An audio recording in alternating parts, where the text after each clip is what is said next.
Hey everyone, welcome to a new episode of Gridiron Dynasty, a fantasy football podcast. I'm not going to say the episode number because one, I didn't check before we got on, and two, if I keep saying that episode number before we get on, I'm going to have to do it every single time, so I figured why do it anymore? It works for me. Email. Huh? I sent it in the email. That's cool. I didn't read your email. It's the subject title. Patrick? Now it's just rude again. It is This rude. is like when you put me in the spam folder. I didn't, like, my spam folder automatically puts you there. I think it thought you were spam because of your work email. It must be that. Mm-hmm. It has to be that. So anyway, as always, I'm your host, Tim, joined with my co-host, Patrick. For those of you watching, he is the leprechaun-looking guy in the upper left-hand corner. And as Pat shirt shows, it is Whiskey Wednesday, as always, while we're recording. So cheers to that. Such decided to partake with a beer instead of a whiskey. It's okay. And Meryl is drinking tea. So I get free beer. I'm not going to let it go to waste, okay? This is very true. So we have a new episode for you where we're going to do something different like we did last week. There was a lot of action in our league this past week. And by this past week, I mean between yesterday and today. There were 7 trades that went down. 5. Here goes Tim, not knowing how to count again. How so many? it's not just an episode thing. You just can't count in general? It was actually 15. I didn't prepare for this part. How many was it? I sent you a slideshow. Not with the trades involved in it. They were numbered. They were not. The trades were not in the slideshow when you sent it to me. To be fair. Yes, they were. To be fair. Whatever. Well, how many trades did we have, Pat? Oh, now you want me to have information for you? Yeah, or do you not I know? don't know. I want to I say don't know how I it's feel about this. It was we a had lot. 7. Oh, so I was right. But you didn't know you were right, and that's Oh, what makes look it at fun. that. Good job, Brain. Anyway, so we had 7 trades in the span of 2 days. A lot of people were throwing players up on the trading block going into last weekend, and one trade was made before the weekend started, and then after the week happened, there was a domino effect when there was just a plethora of players being moved. Big name players involved in some of these trades. A 3-team deal went down. That was pretty nuts. Yeah, it's so if anyone wants like an app or a platform that allows 3-team trading very easily, it's Sleeper. I figured that out because I'm the one that sort of facilitated this 3-team deal.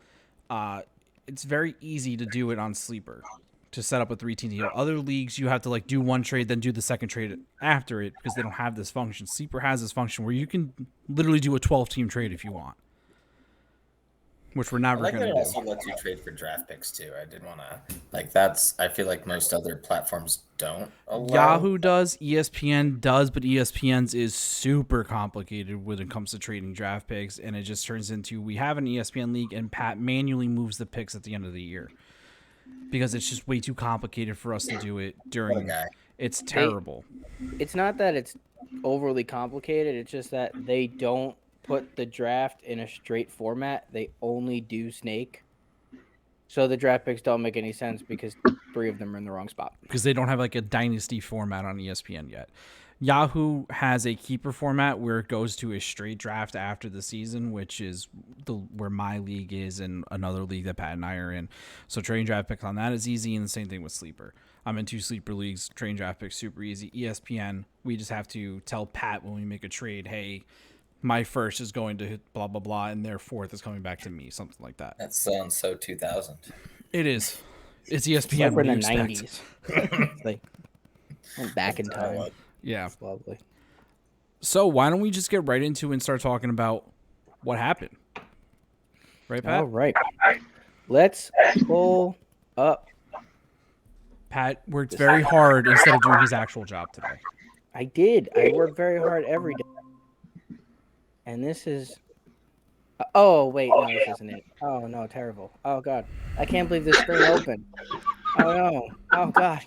So sorry. I must have had this. Started the other Lions screen. defense. What's going on Oh, here? wow. It worked. Oof. Oh, this is me beating Tim in our other Dynasty League. It hasn't happened that Tim has lost in like 3 years, so this is a monumental moment in the whole league. There was a parade for me. It was fantastic. Great stuff. Anyway, That's a pride move right there. I Sitting. told you I was going to bring that up. I don't know. I know I'm proud of you, but it'll be fine when we record our episode for this podcast and I'm winning the championship in that league that Well, week. yeah, So. that's besides the point, though. Right now, I'm going to celebrate while I can. You got to take your little victories here. Damn right. You had a couple of victories this week. All right, so let's hop in with the trades, and I hate we'll it here. run them in the order in which they started to keep life easy. First one that went down, Ricky and Berman kicked us off with a little trade here. A Nothing little too one. serious. This Just is a so. little. I misspoke Just a earlier. There little were two trade. that happened before this weekend's game. This was the first one, and then the second one also happened before this weekend's games. But this was a big one. Ricky put out there that he had Amari Cooper and David Montgomery on his trading block, and our friend Berman is a very aggressive trader, to say the least.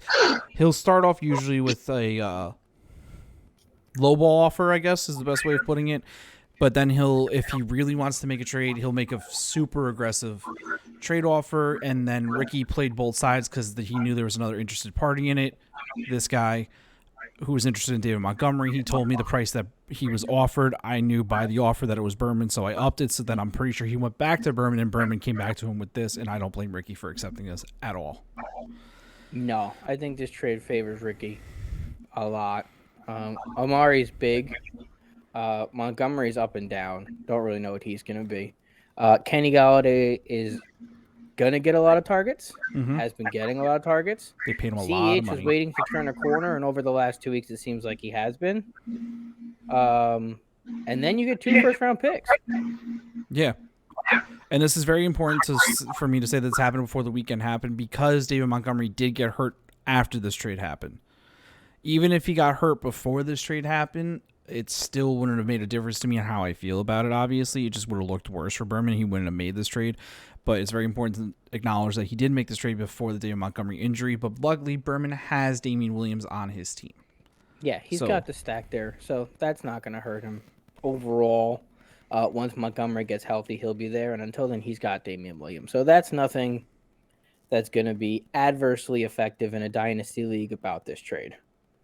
I just thought it favored Ricky pretty substantially right off the bat. Yeah, Tariq Cohen was a throwaway guy. I don't think Tariq Cohen's going to play another down in the NFL with the way his injuries are going. There's no need for him to. I do like the fact that, and you can tell when Berman really doesn't like someone, and you can tell when Berman really does like someone, and Berman does not like CEH in fantasy. So I'm sure he had his value at a much lower point than where most people would have it. And I'm sure he was going after Amari Cooper pretty hard. So it doesn't really surprise me to see Berman slightly overpay. The 2 first-round picks were a little much for me. Yeah. That was 1 first-round pick for a 4th. I probably would have gone with next year's first round. This year's first round is going to be a very early pick because, as you know, we have different roster formations. So I think that's a really big haul right there also for Ricky. Yeah, and so Ricky's team, we went over this last podcast. It was an overachieving team. So he made the decision to kind of look towards the future more. And great job, Ricky. Amari Cooper, he may be young, but he's got wear and tear on his body. He gets hurt every year. I think he's going to get surpassed by CeeDee Lamb at some point during this season as the number 1 option in Dallas. And like you said, David Montgomery, which David Montgomery you're going to get each week. Great against bad rushing defenses, which is what you want, but how would he stack up against Tampa Bay rushing And defense? how long does it take before Justin Fields start taking off and get more comfortable in that offense also? Exactly. Justin Fields didn't look great this past weekend, but he showed flashes of the type of quarterback he will be, and that's throwing the ball deep to someone named Darnell Mooney. And it's not going to be as more of a rushing attack as they've had. All right. Let's jump quick ahead. question. Oh, Quick yeah, question. go ahead. If you take away the draft picks, let's say you trade players straight, do you think it's more fair? No. It favors No. Berman. Yeah. I think there had to be at least a first-round draft pick. Oh, I don't even know if it had to be a first-round draft So if you pick. take away both, let's say you take away 1 draft pick, is it then more fair? Yes. Yeah, to me it is too. Yeah, I think that would have done it. That's what I think. I I think the honestly draft think picks it are would with- be the 2023. If you leave the 2023 first round for the 2023 fourth round, and didn't trade a 2022 pick, Kenny Golladay is gonna be a factor this year, and CEH is gonna For be sure. a factor this year. So you have 2 this year factors. You don't need 2 future picks. Also, I think you could have had a fairly balanced trade with just one of those first I round can't trades. believe we got 2 first, and And yeah, it's a haul. It's a great trade. It's Berman wanted his guy, and Berman went out and got him. Right. And that's what you do in fantasy. You like a specific person, and you think you can go get him. Go get him. Right. And Berman's guy, you said Amari Cooper earlier. Berman's guy in this trade was Montgomery. Montgomery. He put Cooper on the trading block immediately after this trade got processed. He looked to flip Cooper immediately. If you look at his roster, it makes sense to do that and keep Montgomery though. Right, but I think he was going after Montgomery from the start and then targeted Cooper after. Anyway, on to trade number 2, which involves me and my brother. This one was fairly straight up. It was Chase Edmonds for a first. Yeah, and Hunter Renfrow for a second. which is fine with me. The reason why I made this trade was because I originally had another trade lined up where I was getting a running back from someone, but then that person. Mention any names, so that's... Yeah, I won't say any names on to who was giving me a running back in that trade, and then just disappeared. So I went and pulled this trade off with my brother. We went over last week. I'm looking for an RB3. Chase Edmonds was my RB3, but I thought Antonio Gibson was going to be my RB3 moving forward. Anyway, we're not going to dwell on that. I think I got good value for Chase Edmonds. Getting a first-round pick for him, I think, is right at the price point, I think, for Chase Edmonds. It may be a little bit much for Chase Edmonds, but my brother was more desperate for running backs than I was because my brother's RB2 was James Conner. And then I took Hunter Renfrow on because PPR league, which we are, he gets those. He's third in Renfrow, as they like to call him in Vegas. So, yeah, now I have a 2022 first-round pick, which projects right now to be a top 6 pick. And I project to be in the 10 to 12 pick range right now. So now I'm going to get myself a pick early in this draft, which is going to be a crucial draft in this league because of all the different players that are going to be available. So I'm perfectly okay with it. And with being a super flex league, those top 6 picks could include quarterbacks like Spencer Rattler coming out this year and stuff like that. Or you could just skip Spencer Rattler because he sucks, but that's besides the point. Okay, hater. I was going to say. I'm sorry. What has he done for us lately? I think you get the value here only if your draft pick comes in the top half of the draft. I think if you fall in the bottom half, I think you're losing this trade. Well, if we look at when we get to the trades later that my brother made, I think it kind of leads to more or less my brother finishing in the bottom 6 of the league. Sure. Which is, I guess that's what you're kind of hedging your bets. I am right now. This obviously I didn't know that before I made this trade because I didn't know the trades he was going to make after this. But after we made this trade, my brother played his game on Sunday and Monday, and then proceeded to put essentially his whole team on the trading block, which is what caused the trading frenzy. Speaking of which, trade number 3 involves two familiar faces. Yep, my brother Look at that. and Berman. This was a cool trade. This was a weird trade. This was it was a weird trade, and it was weirder when I had to fix it because we had multiple draft picks from the same year against one from different years, and that was a mess. TJ Hawkinson's been having a great year. We mentioned that Berman was looking for a tight end. It was on the list of things we thought Berman's team needed. We'll go back over that again later. We have the list still. But that was what we had listed as a big need for Berman, and he went out and got a guy who's performing very high. Detroit does not possess many top-tier pass catchers. What are you talking about? Which is a nice way to say they don't possess any top-tier pass catchers. They possess DeAndre Swift. What about Calvin Johnson?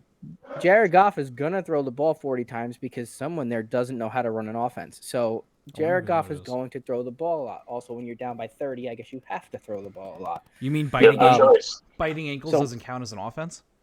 It not really. Neither does snapping the ball to your knee and punting it to the other team over this line of scrimmage. So I mean, these are things that don't count as offense. They count as fumbles, which Jared Goff is very good at, but they don't count as offense.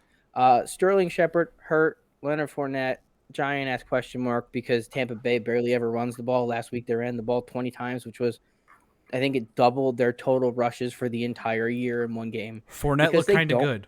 Ball. He Fournette looked kind did of look good. good. So Fournette is their pass-catching running back, which is a big plus. because Gio's hurt.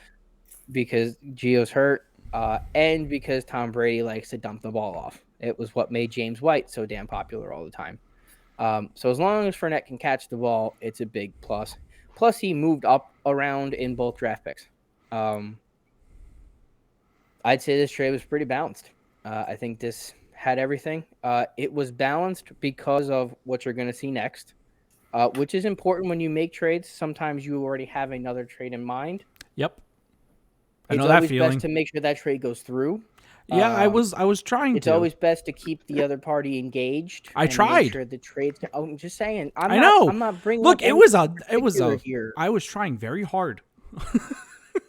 What you have to do is go to Colorado. That was the next option. Buy his computer, I was very his close hand to on the mouse. buying a plane ticket and flying to Colorado. I don't know where in Colorado Suts lives. I was gonna travel the whole Denver, freaking bro. state.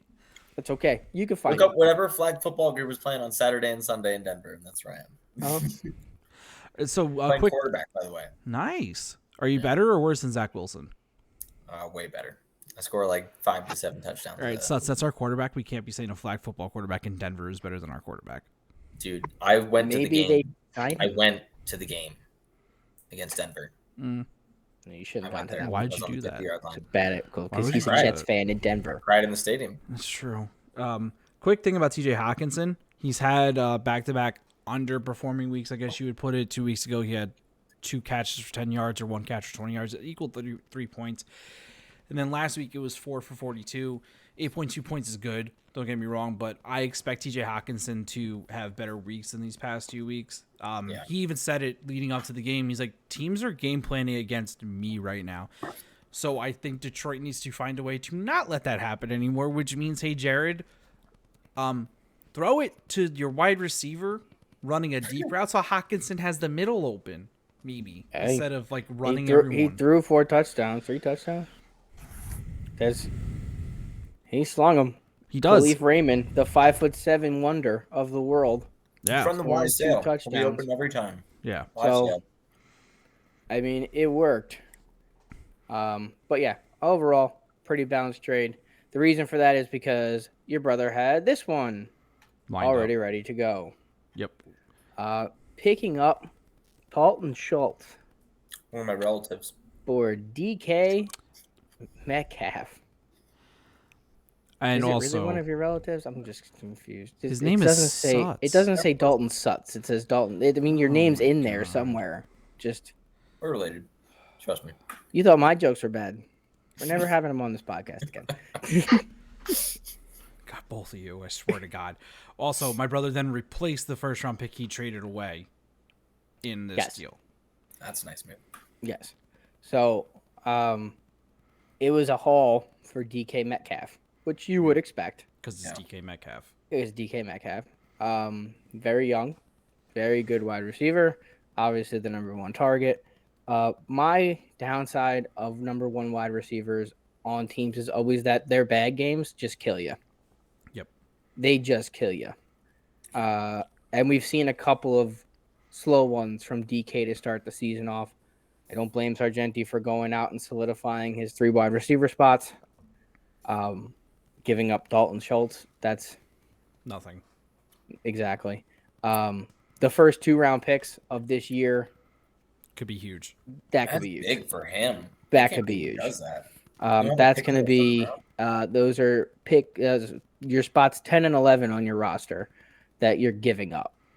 Yeah. And that means you lose a shot at pretty much any rookie with any value, in my opinion, and then any bench player that got dropped with any value because Sargenti's probably picking in the later half of the 3rd round. So he's got 2.5 rounds where he's not touching a pick, which means all the good rookies are going to be gone. This is a 12-team league. You got 30 picks going pretty much ahead of you. Good luck with what you're getting. So you got a great player. DK Metcalf's a great wide receiver. He's a great dynasty wide receiver. Don't get me wrong. The trade price is there. It's just It's He rough. gave a lot for it. It's rough. It's rough, but not if worth he's the going first after a and second. championship, you go after that championship. You gotta go for it. Mm-hmm. So we will see what comes of those draft picks as they come. We'll see what other moves there are. There's a long season left. You can work your way back into those rounds if you need to. He's got the players to do that. Then we move on. Hunter Renfrow played Duck Duck Goose this weekend. And he ended up on my team. Mhm. Hey, all right. Along with a 3rd-round pick this year and a 1st-round pick next year. Yep. And he took the place of Zach Wilson, who we're just talking about, Matt Sutts being better than. So overall, that makes me feel great about this trade. So I'm saying that's a positive thing. You've been for seeing me me. throw, man. Come on. Come catch a tutty. If I can get Sutts off waivers, that's going to be even better because obviously he's better than Zach Wilson. he also But plays for in right Denver. now, giving up Zach Wilson, it feels better this way. Sutts Hey, plays he in Denver. worked He has out at the high altitude. He's got to be airing it out there, man. That's true. It was rough to give up Wilson, Especially but after the he first round, had a good game. it was, and that was the moment. I felt like that was the moment. As soon as he had the good game, that was what I was waiting I for. I think was you like, I sold really him. hope you have one good game for me, and he had one after 2 7 interceptions combined games, and there he went right out the door. Main reason for that, I know Justin Fields hasn't put up fantasy numbers yet, but he's starting. He's good to go. There was 2 quarterbacks on waivers, one of which I went after, which was Carson Wentz. It hurts to say that Ouch. inside somewhere, That hurts. I don't know on the but outside, he's a too. quarterback who can put up 15, 16 points, which is what I was looking for right there. Start wide I receiver. don't plan on keeping more than 2 quarterbacks because you can't. I do like Heineke. I think he's going to be the quarterback for Washington moving forward. And once they fire Matt Nagy, Justin Fields is going to be – once they figure out the offense in Chicago. Hey, Merrill, how do you feel about Chicago? Bears suck. That's the best team. Bears, okay, Yeah. well, yeah. So the Bears suck. They They won won this one week. good game. Hey, you be quiet. It's my quarterback you're talking about there.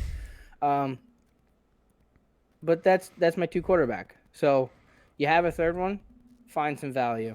I went more for the draft picks and someone to throw my flex spot while AJ Brown is out. Right. And I just got Hunter Renfrow in a trade for my brother.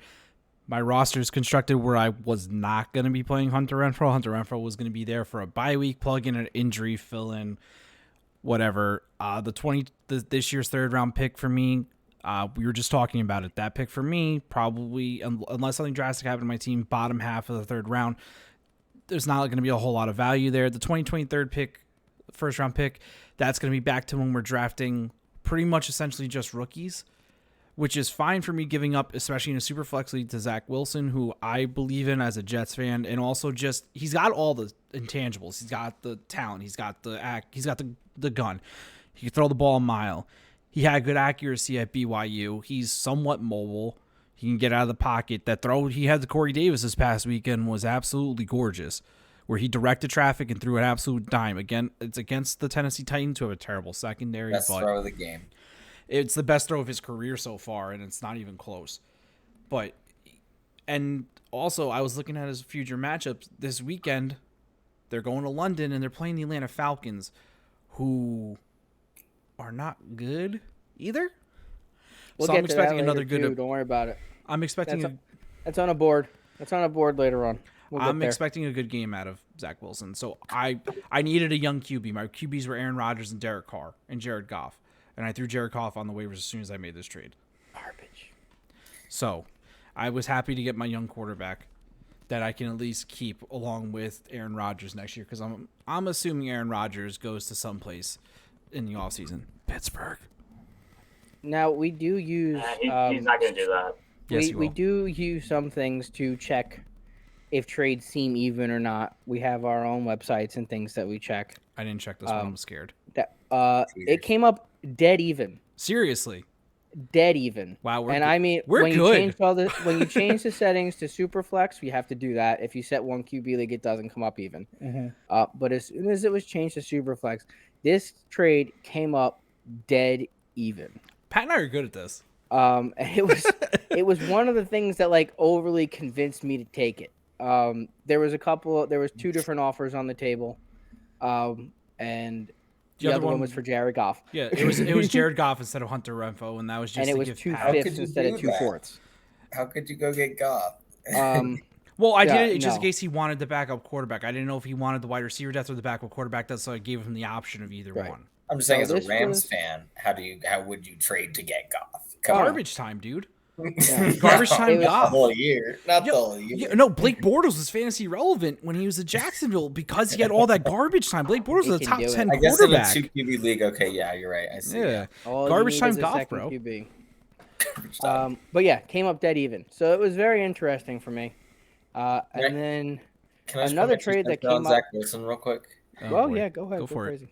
Just saying, as a quarterback, watching him make that play where he did direct traffic, that was the most promising thing. That is why I think that you actually have the upper hand in this trade. What do you think Corey Davis was thinking in his head when Zach Wilson pointed him deep? Like, hey, go deep. Corey Davis was like, this motherfucker serious? Oh, Well, and shit. he did it. Though. Like- It's like that's what you need to do. Like, trust me, as experienced a player, where we play full contact flag football. It's like your line breaks down all the fucking time. And I'm just running for my life, and I'm just like, move fucking downfield. Like people have to move, and having receivers that'll do that with you is phenomenal, and him knowing to do that is phenomenal. And it's So already been that's well known that Zach Wilson and Corey Davis have a rapport together.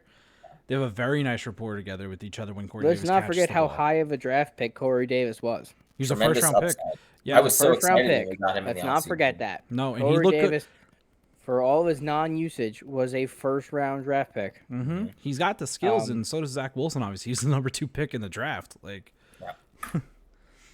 Yeah. we'll move on to another big-name trade. On to the next one. This was a clear move by someone who was done with this year Mhm. and looking for pieces for the next one. He said it in our group. He mentioned this name specifically, and in about 30 seconds, I had messaged him and asked him what he was willing to give up. I sent him Williams for Allen just straight up. That was it. I just sent it to him. He came back with a second. I came back with a third. We got a deal.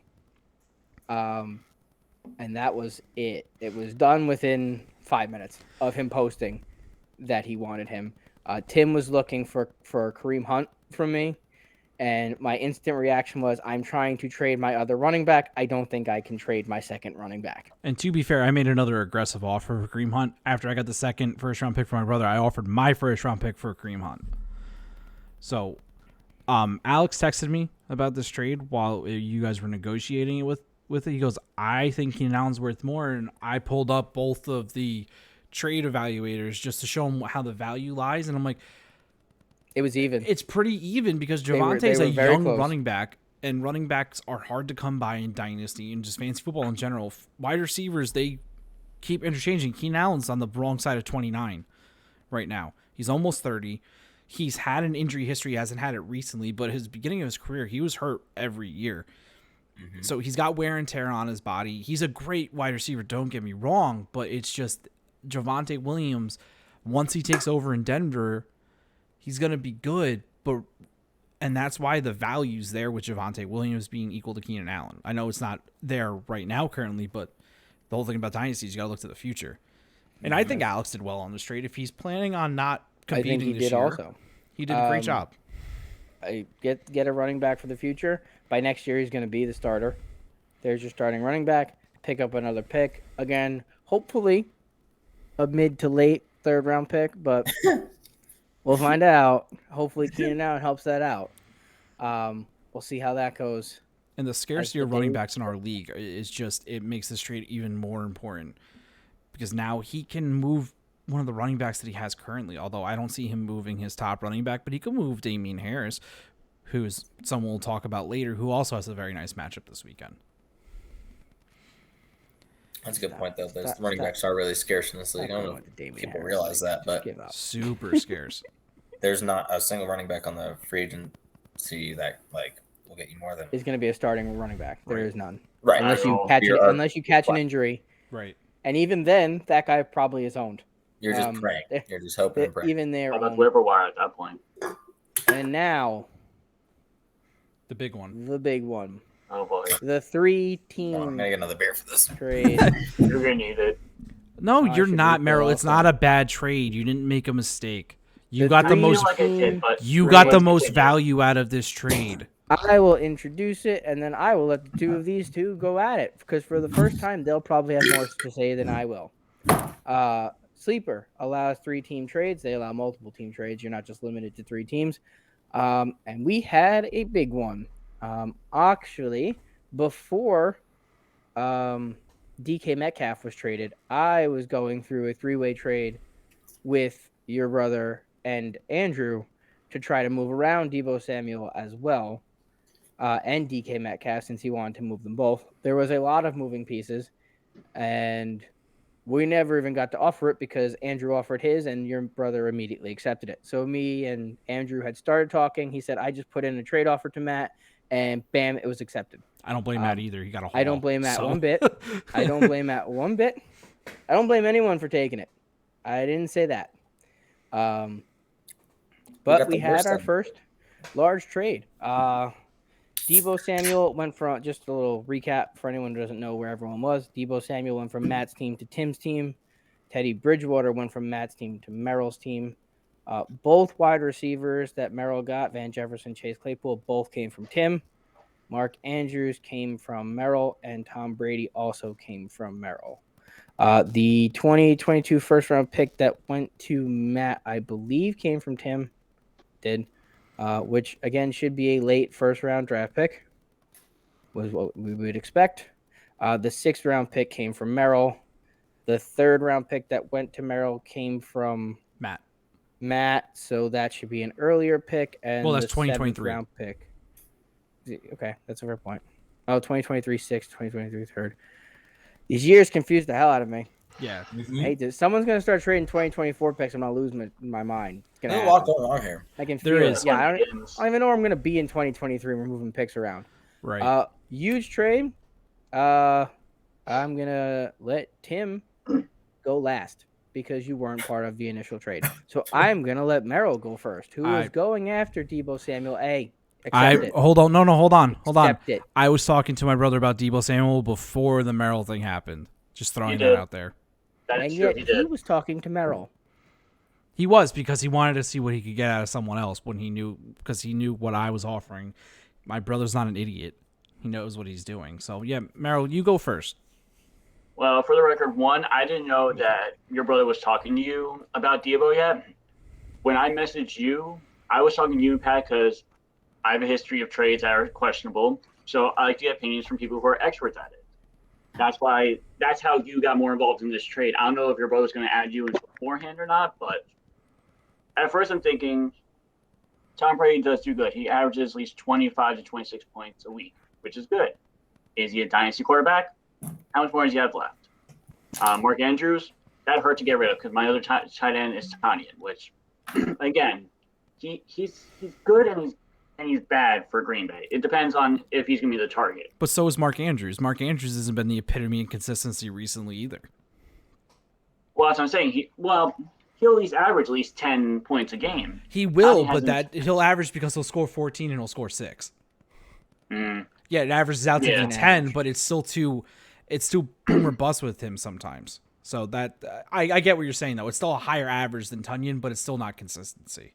Yeah, and the other thing though is I was going to go for Deebo because I'm like, you know what, I need a depth in wide receivers because I had maybe Beasley, Juju Smith-Schuster, and that wide receiver of Osborne from Minnesota. And Devontae Adams. He's questionable. He was something to assume. He was a young player who has potential, but he wasn't fitting my needs right now. Getting Bridgewater, I'm questionable on him because concussion protocol, that's 1 week, but still he does put the exact numbers that Brady's putting up. We all know that. The weapons that Tom Brady has over Teddy right now. Adding Van Jefferson, which, Pat, you did mention during the draft, no one was going to grab him, but seeing that he's young, he has potential, that is a good pickup for me. And Chase Claypool from you, Tim, also young talent. He's working with Juju Smith-Schuster, Deontay Johnson, so that's why receiver depth that I needed. I had to take a sacrifice of losing a top quarterback in Brady at the time. I'm losing on Mark Andrews, who is doing good with time to do with Tanya now. And it kind of sucks because I have Deebo Samuel in one of my other leagues, and he's thriving. He mostly won me my week that league. So having him go to Tim, it kind of hurt. I want to go ahead to Deebo first before I mentioned to you and Pat about this. Overall, I look at this, when you explain it to me, I'm okay with this now. It sucks you lose a young wide receiver who is playing balls out right now in San Francisco.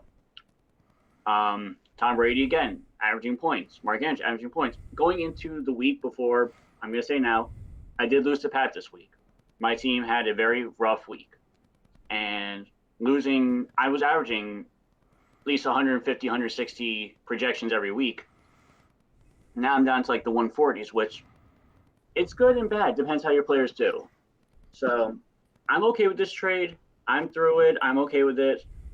I'm not angry. And you know what? Honestly, I'm glad I asked you and Pat about this trade because, again, history of bad trades. I want to make sure I'm doing things that benefit me in the long run and not hurt me. So, again, I'm okay with this. Go ahead, Tim.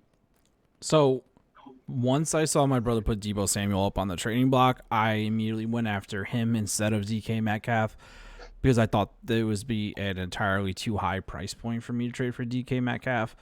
And also Deebo's been Deebo this season. So the original trade offer I sent to my brother was Van Jefferson trade Chase Claypool, my first round pick for Deebo, and my brother's 7th round pick. Merrill's original trade with my brother was Deebo Samuel for Tom Brady, Mark Andrews, or he was getting Deebo Samuel and Teddy Bridgewater, and my brother's 3rd for Tom Brady, Mark Andrews, and Merrill's 6th.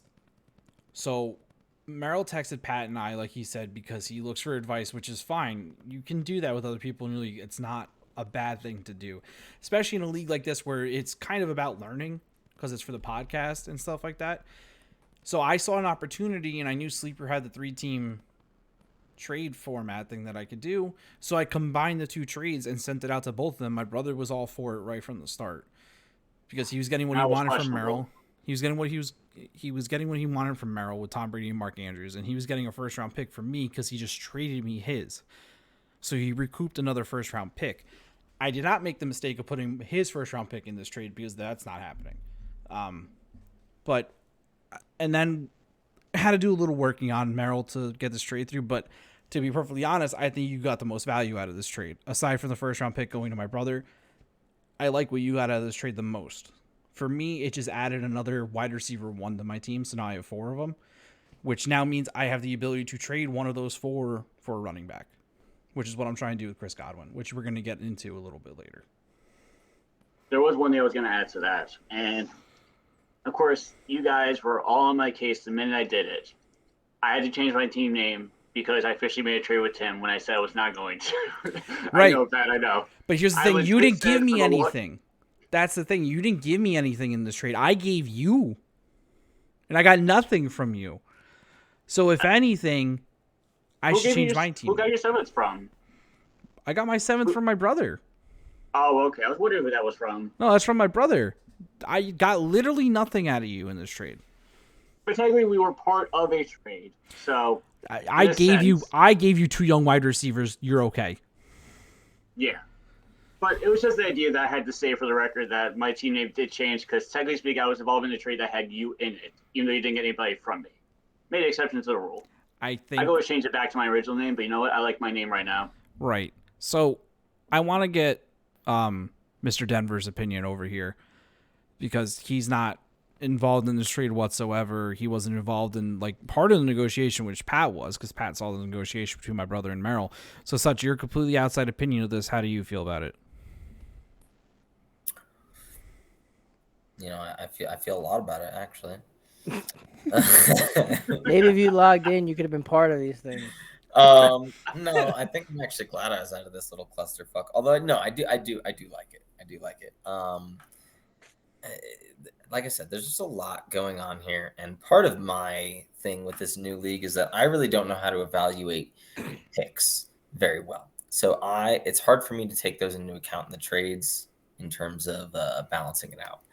But I mean, Tim, I think you did a good job because you needed that 3rd receiver there, and like you said, for the sake of the league, you kind of just we're able to, test the waters and make something fun happen, which is cool. I like that, and I think I'm down for something like that too. But I don't know. In terms of winners, I think your brother wins this trade, and again, because I think I'm just putting draft picks a little bit higher, and I think he just got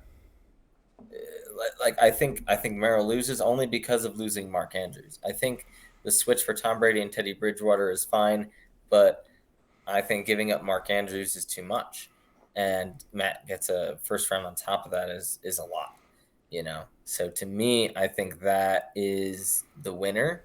Although I don't see it being bad for anybody, really. Like I said, you round out your receivers.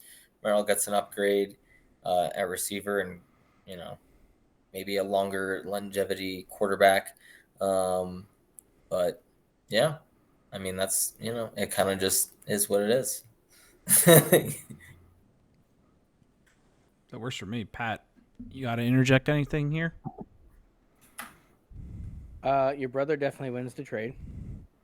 That's a no-brainer for me. Deebo Samuel is hot right now, which is awesome. I hope he keeps that up. Not for the 49ers, but I hope he magically gets traded to a different team and then he keeps it up. I'm just saying. The value of Mark Andrews and a first-round pick was definitely there. Chase Claypool is a younger receiver than everyone thinks he is. Everyone seems to forget that. And everyone forgets that because Pittsburgh's offense is anemic right now. But he's got a lot of time to pick it up. Van Jefferson's a very young wide receiver. Teddy Bridgewater's a quarterback too, if you need to use them, which you do because we're in a 2 QB league. And their draft pick means nothing. It's a 3rd round pick next year. We'll worry about that when we get to it. I think the value of Chase Claypool versus Deebo Samuel would be almost even, probably higher as far as rankings are concerned for Chase. I think he's got overall more, but from what Deebo showed this year, he's been hurt last couple years. Came out of college hurt, got hurt last year, so that value is going to be lower naturally. This year, having a giant breakout year, Tim can tell you that I've been on Deebo Samuel to have a breakout year from week number 1. I gave up Derrick Henry to get him in a Dynasty league. I've been all over him having a year. And sure enough, he's having a year. But I do like the value that Matt got overall from this play, from all of them combined. I think it was a smart move for him. But I don't think Merrill necessarily got wrecked in the trade either. You lose a wide receiver who's having a great year right now, but you pick up 2 young ones. So value's there. Yeah, the way I see it, I agree with you guys all about this. Matt did benefit off getting Andrews in a first rounder. I wasn't sure if I wanted to give up Mark Andrews, but in reality, that had to sacrifice a tight end or do I sacrifice a running back? And in my case, my 2 running backs right now are Jones and Sanders. Sanders not playing a lot of numbers. Jones is doing good, so I couldn't trade a running back, and I was already trying to work to get a wide receiver in the first place. So really, it came down to a quarterback and a tight end, with the hopes that whoever has my backup, which against Tanyan, is my best bet. So it's a sacrifice I have to make. I mean, I'm not proud of it, but you know what? If it benefits me in the long run, then it's a win in my book. But I do agree, Matt might have gotten the better end of this trade. The 7th round in 2022 and 6th 2023 seem irrelevant at the time. Those trade picks don't really seem any value right now. But that 2022 first round pick is huge. Speaking of, how do I phrase this? People who went insane during trade day. I named it after him. Hey, all right. Because, well, this is his new team. He got a whole new one. This is a entirely new team. Wait, dead ass? Yes, he got 2 running backs, 2 tight ends, a quarterback, and a wide receiver, as well as moving up in 5 different draft picks. Get the fuck He gave up Hunter Renfrow, Hawkinson, Deebo Samuel, Teddy Bridgewater, and DK Metcalf, who I casually left off this list because I completely forgot all about him because I didn't want to look at that trade ever again. And I again, I will just point out that I said it before, my brother's not an idiot. There you go. See, now he's on there. He seemed like a Joe type move. He did make a lot of moves. A lot. This is honestly what Joe did in our ESPN league. He got rid of everybody. Yes. Except Matt did it very early in year 1, week 4. Yeah, which is a little early to ditch the entire team, but here we are. Screw them all, I say. When you pick in the top 3, sometimes you got to throw all the draft picks away. So those were the trades. That was what came of that, and that all came down because of what we talked about on the show last week. Right. And let's go back to where we were. This was our lovely little standing sheet from last week. I can't see anything when it's that. So no, it's this week. Like that. Good Lord. Yes. The biggest need, biggest strength part, I did not change. The standings have been updated to reflect where we are right now. So as far as standings are concerned, you can see all the changes. Suts up to first place. Congratulations. Cheers, guys. Welcome. There you go. You suck, Suts. That's it. Hey, he did well. The one thing I said about his team last week was that he had a lot of depth. He's not overly weak anywhere. He's not. He's got 2 great running backs. He's got 2 great wide receivers. It spreads it out. That's what he does. And everyone puts up points, and that's how he wins. That's why he's got the most points scored in the league now. So you went up 4 spots. Significant as far as points for. Your differential is mid-range, but that's okay. As we discussed after the draft, you have one of the older teams in the league. I'm the 5th oldest team in the league. I just checked. There you go. You knew it was coming. You knew the comment was coming. The fact that you counted them. The fact that you counted knew exactly. Thank you. That means you fully knew what comment was coming there. And you are, as you can see on the last column, the only person to not be hit by the injury bug yet this year. I don't think anybody on my injured list. Merrill, I have you as all being back, but I don't remember what I wrote I down drafted for you last Michael week. Thomas. He's the only one that was your fault, not anyone else's. It was a misclick. That was a misdraft. I did not. The only player who was hurt on my team is Claypool, and I just added him into my team. So I didn't have anybody injured yet. I had questionable, but everyone was cleared anyways. Do you have anyone go out during a week? I feel like I had a name down for you last week. Let's see. My team. No, I had nobody out going into this week. I was really healthy. Oh, do you play? I feel like there was something in there. Yeah, I had no one injured on my team. Well, then I guess your team just sucks. I'm just kidding. I had one good week. That's aggressive. Hey, listen. My team had one bad week, and that was the week I would go against you.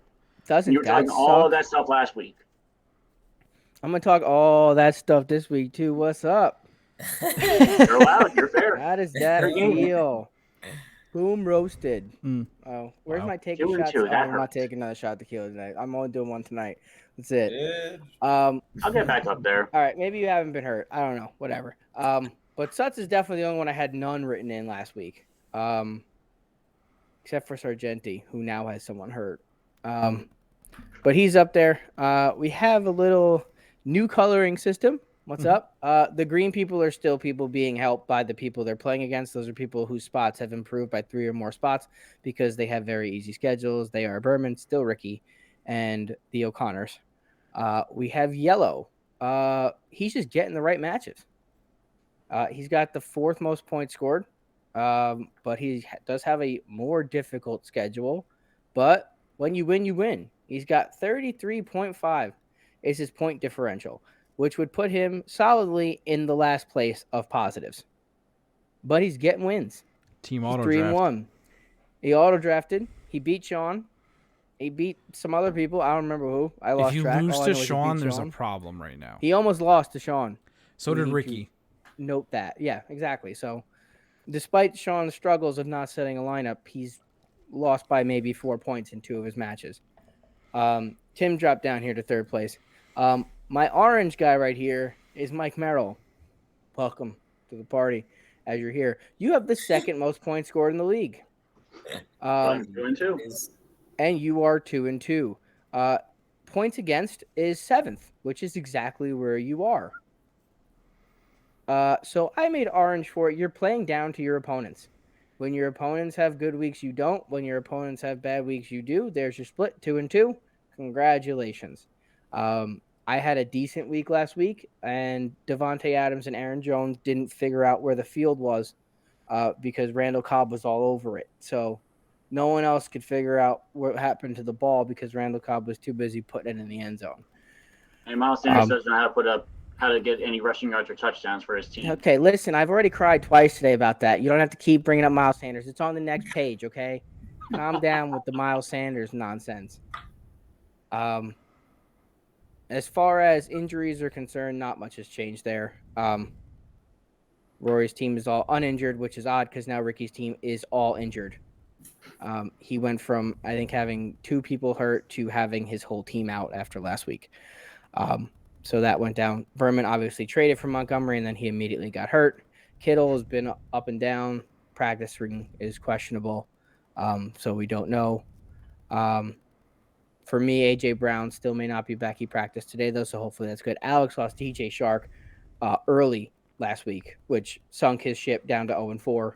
I don't think DJ Shark was going to put up 30 points, but at least it would have been nice to have him score something to give you a little boost of confidence. So that hurt. Now, as far as our biggest need, biggest strength columns are concerned, red, basically we discussed this last week, and you spent the last week making trades and did not address them one darn bit. Tim was looking for an RB3, so he traded his away. Yeah. Where's my whiteboard? That shit gotta go on it. Listen, No, I don't. what? Because look, My man said, I want an RB3, and then he immediately traded away his RB3. The awesome master of contradictions has struck again. right? Because I looked at my team and I looked to see when my running back bye weeks were, and they don't have a bye week until week 9. So I figured between now and week 9, I'll find something to do with my running backs to replace them on a bye week. Because the way my wide receivers are set up now, I don't need a running back playing in my flex. I got CeeDee Lamb, wide receiver 1, Cooper Kupp, wide receiver 1, Chris Godwin, wide receiver 1, Deebo Samuel, wide receiver 1. 3 of the guys are wide receivers. 1 of them's in the flex. I don't need a running back in the flex. I just need a running back to be a bye week fill-in. I'll figure something out by week 9. So again, he did nothing to address this problem, as we said. I'm trying to, but someone needs to answer their trade request. Well, you just be quiet. His wide receivers, which you said were his biggest strength, they only got better. Go ahead now. You can yell at Suts again. Yes, Suts. Okay. Although while we were talking before, I did send out another 3-team trade offer between me, Suts, and Berman. But hey, you know what? Got to multitask when you're on the podcast. Suts needs to trade with me because I've sent him text messages and now I wait for his response. By the way, Suts, when this is over, I need your cell phone number because that's the easiest way of contacting you, apparently. The only way to contact him, the only way, unless you fly to Denver. Berman. You got plenty of places to stay out here. green over here for Matt Berman, who just keeps doing things that somehow make sense. He did not give up a single rookie, kept all of them, awesome, and picked up a new tight end. Gave away all of his draft picks, but maybe he wants to skip the draft this year. That's par for the course with Berman in trades, though. He in the leagues that we play in with him, he trades away his draft picks because, and I do the same thing usually too. It's just this league, I'm kind of hestant to. It's just usually your team finishes up at the top of the list, and his team finishes somewhere at the middle to the bottom of the list. Although the other league Berman is, aside like this year he's off to a slow start, but last year he was in the championship game against me, so. He had one good year. Look, I know we shit on Berman a lot, but he's not the dumbest fantasy player out there. Yeah, but we haven't done it yet today. I know, but I feel like sometimes we said good things about him. I gotta know. shit on him once. He's not going to listen to it anyway. Hey, he has the second youngest team in the league, all right? I'm sticking up for my fellow That Matt. may have changed, by the way. I did not readjust the ages after everybody traded That's half of on their you. teams. So right, I got it is Zach on me. Wilson on my team. I The think my good average news is, Suts, your team is still exactly as old, except they're now 1 week older because you did nothing. I feel like So mine might don't be you younger worry now. about it. You're still in the same spot. If I got rid of Jonathan Taylor, that'd I be should definitely be younger with all the people I just got. Ricky addressed his RV issue. his tight ends, which were his strength, then they all got hurt. All of them, Logan Thomas is out except for what, 4 or Kyle 5 weeks? Pitts. You don't need Yeah. tight ends. Proof of that. Yeah, that might be your statement in life. Did but not draft a tight end, personally. Who's your tight end right now? Like a top 15 tight end. Jared Cook. So you ended up getting a really good tight end, is what you're saying? Off the waiver wire. Okay, I'm just trying to see if you're what you're gonna do. I told you I was going to stream tight ends. That was my plan. Take your tight end out of your lineup this week, and let's see if you really just don't need one. I think. Can I show you the league? You play Sean, don't you? League where I didn't start a tight end and I won the league. No, you don't play Sean. The game. Oh, you play Merrill. Yeah, take your tight end out. You'll do great in that matchup. I got faith. I might. The Rory, the O'Connors haven't done anything. They're back. Yeah, they're all back. They had many people injured, and they are all back. I like the So Star they Trek only reference. need 1 week. They're back. I love the Star Trek Well, reference. Thank you. First of all, I hate you. Star Wars? Sorry, my bad. Yes, much better. Star Wars. Yes. May the force be with you and prosper. Okay. I'm just gonna end this call real fast. Where's the Listen, end button? I'm a Harry Potter fan, guys. Like, Whatever. I have the Deathly Hallows tattooed on my freaking arm, bro.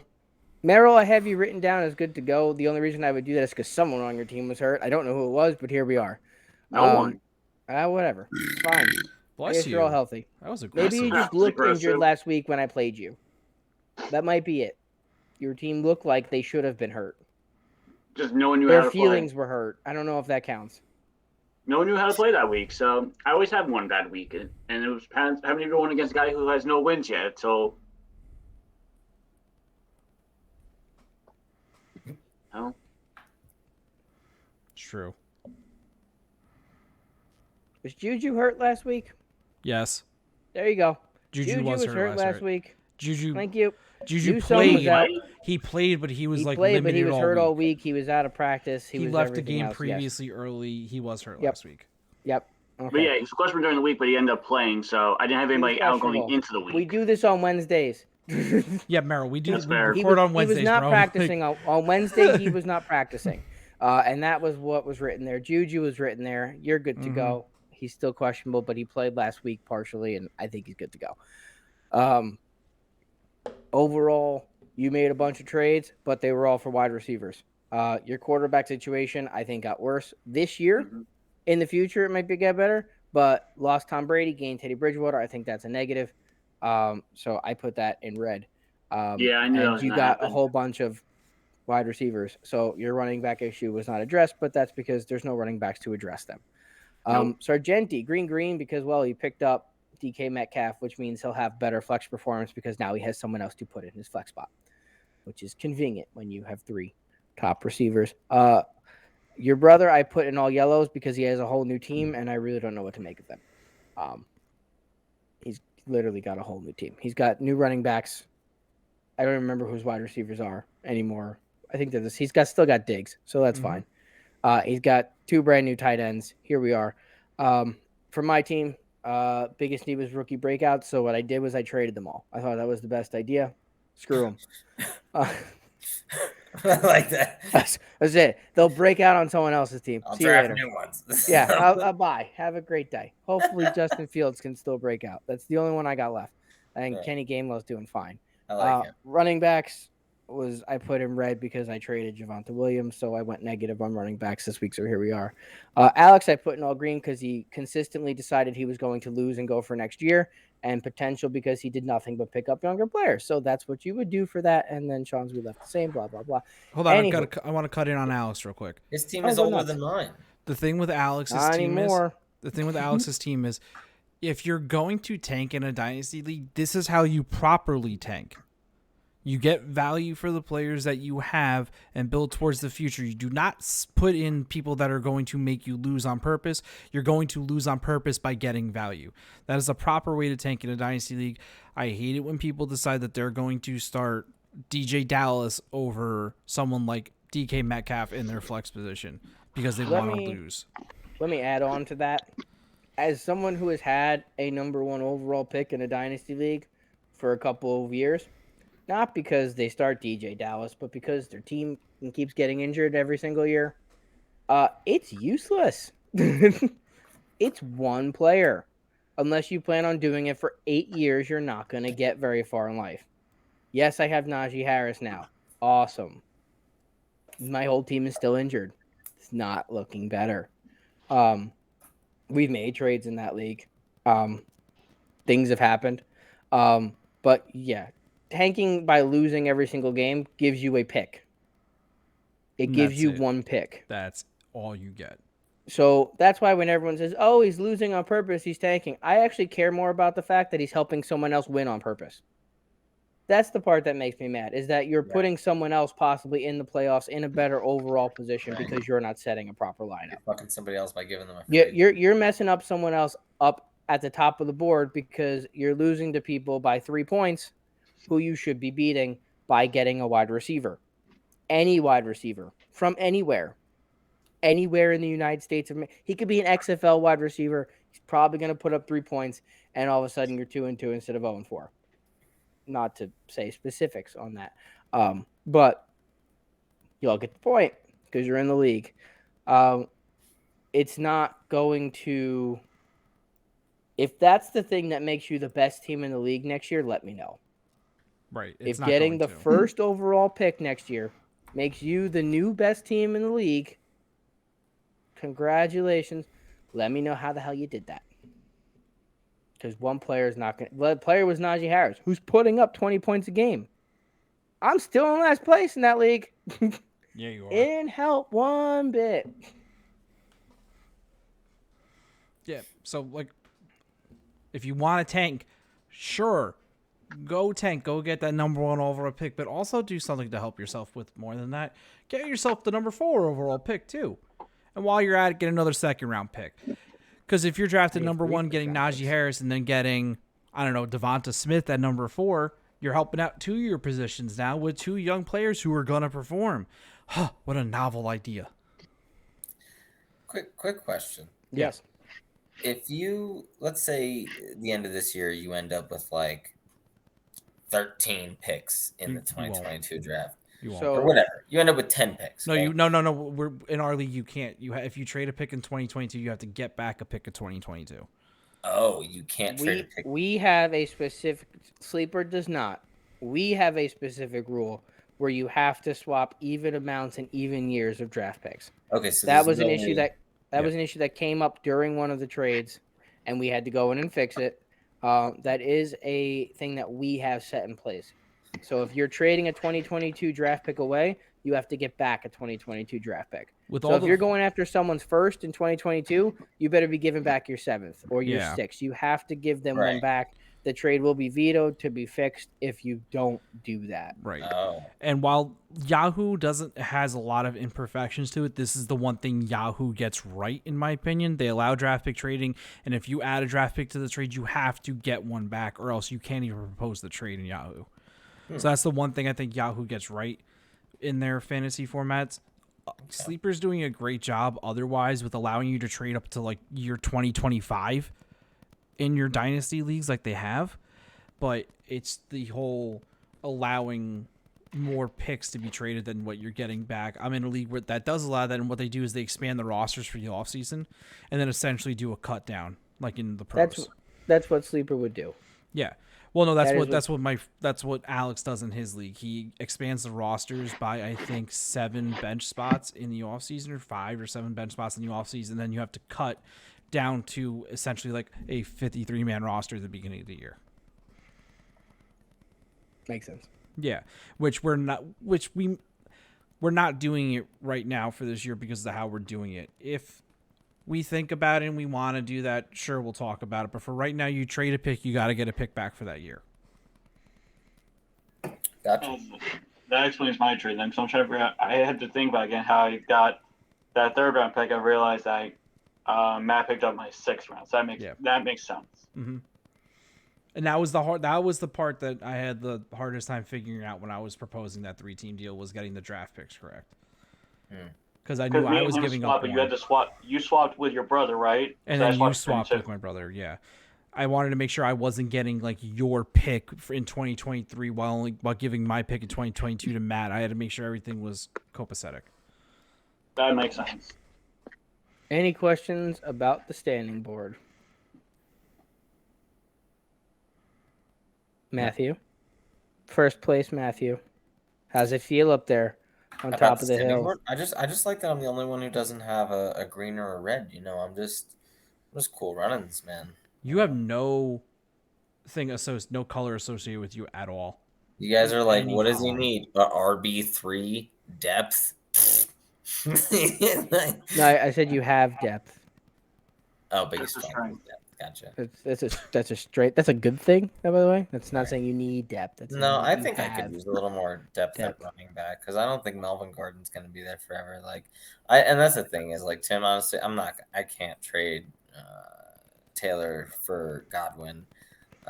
Look at the trade I proposed in the middle of this podcast. All right, I'll go. Look Between at the you, me, thing and I sent you Berman. as a text message. And you just ignored I'll him go look completely. at all your shenanigans. Listen, you guys know you have limited time to get to me, so it's got to be like you have my. I have attention you when right you now. call. I literally sent you like 4 text messages last night, and this is hurtful. But you are up there. Obviously, when you're sitting in first place, they're not looking for much. So that's understandable. I just don't. Just remember, and this is the thing, it is a dynasty league. You got to have a roster that's going to put up year in, year out, and keep going. Yeah. That doesn't mean trade away Jonathan Taylor, Derrick Henry, or either of your top wide receivers who I suddenly have forgotten who they are. I know they're good. Like my Hopkins new and who team else? name? You didn't even talk about my new team name. Thielen. There we go. It's listed. Thielen, my Don't worry Stafford. about it. All right. Slide 2 here. Here's our current trading block for all those who are interested. Take your all moment to read our symbol key and go over everyone on the list. The hashtag. It was necessary. Okay. Felt appropriate?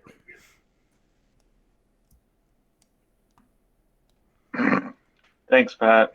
There it is. Took me a second, like, wait, but what? There's plenty in there.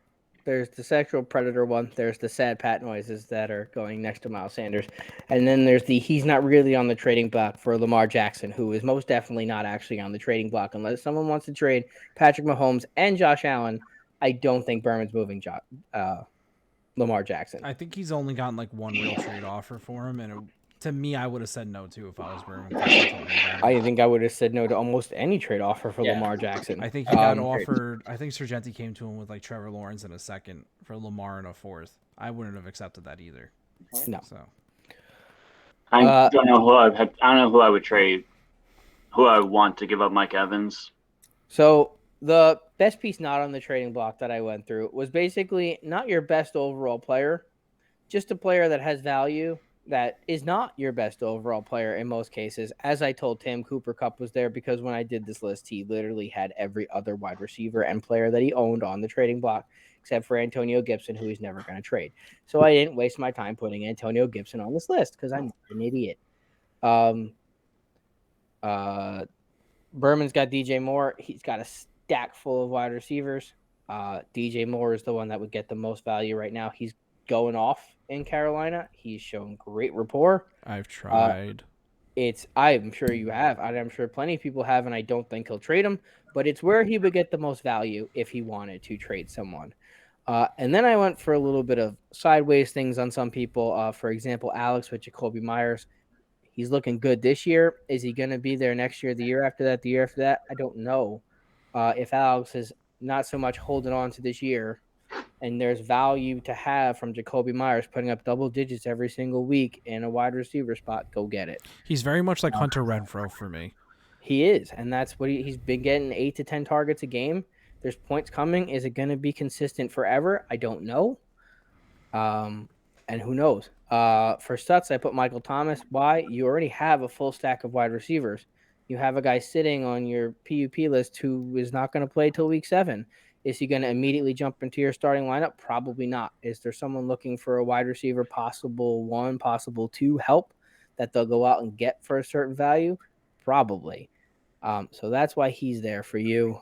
For Merrill, Mike Evans, your team just keeps changing. So I don't know if there's anyone now. I know Juju's got value. Claypool's got value.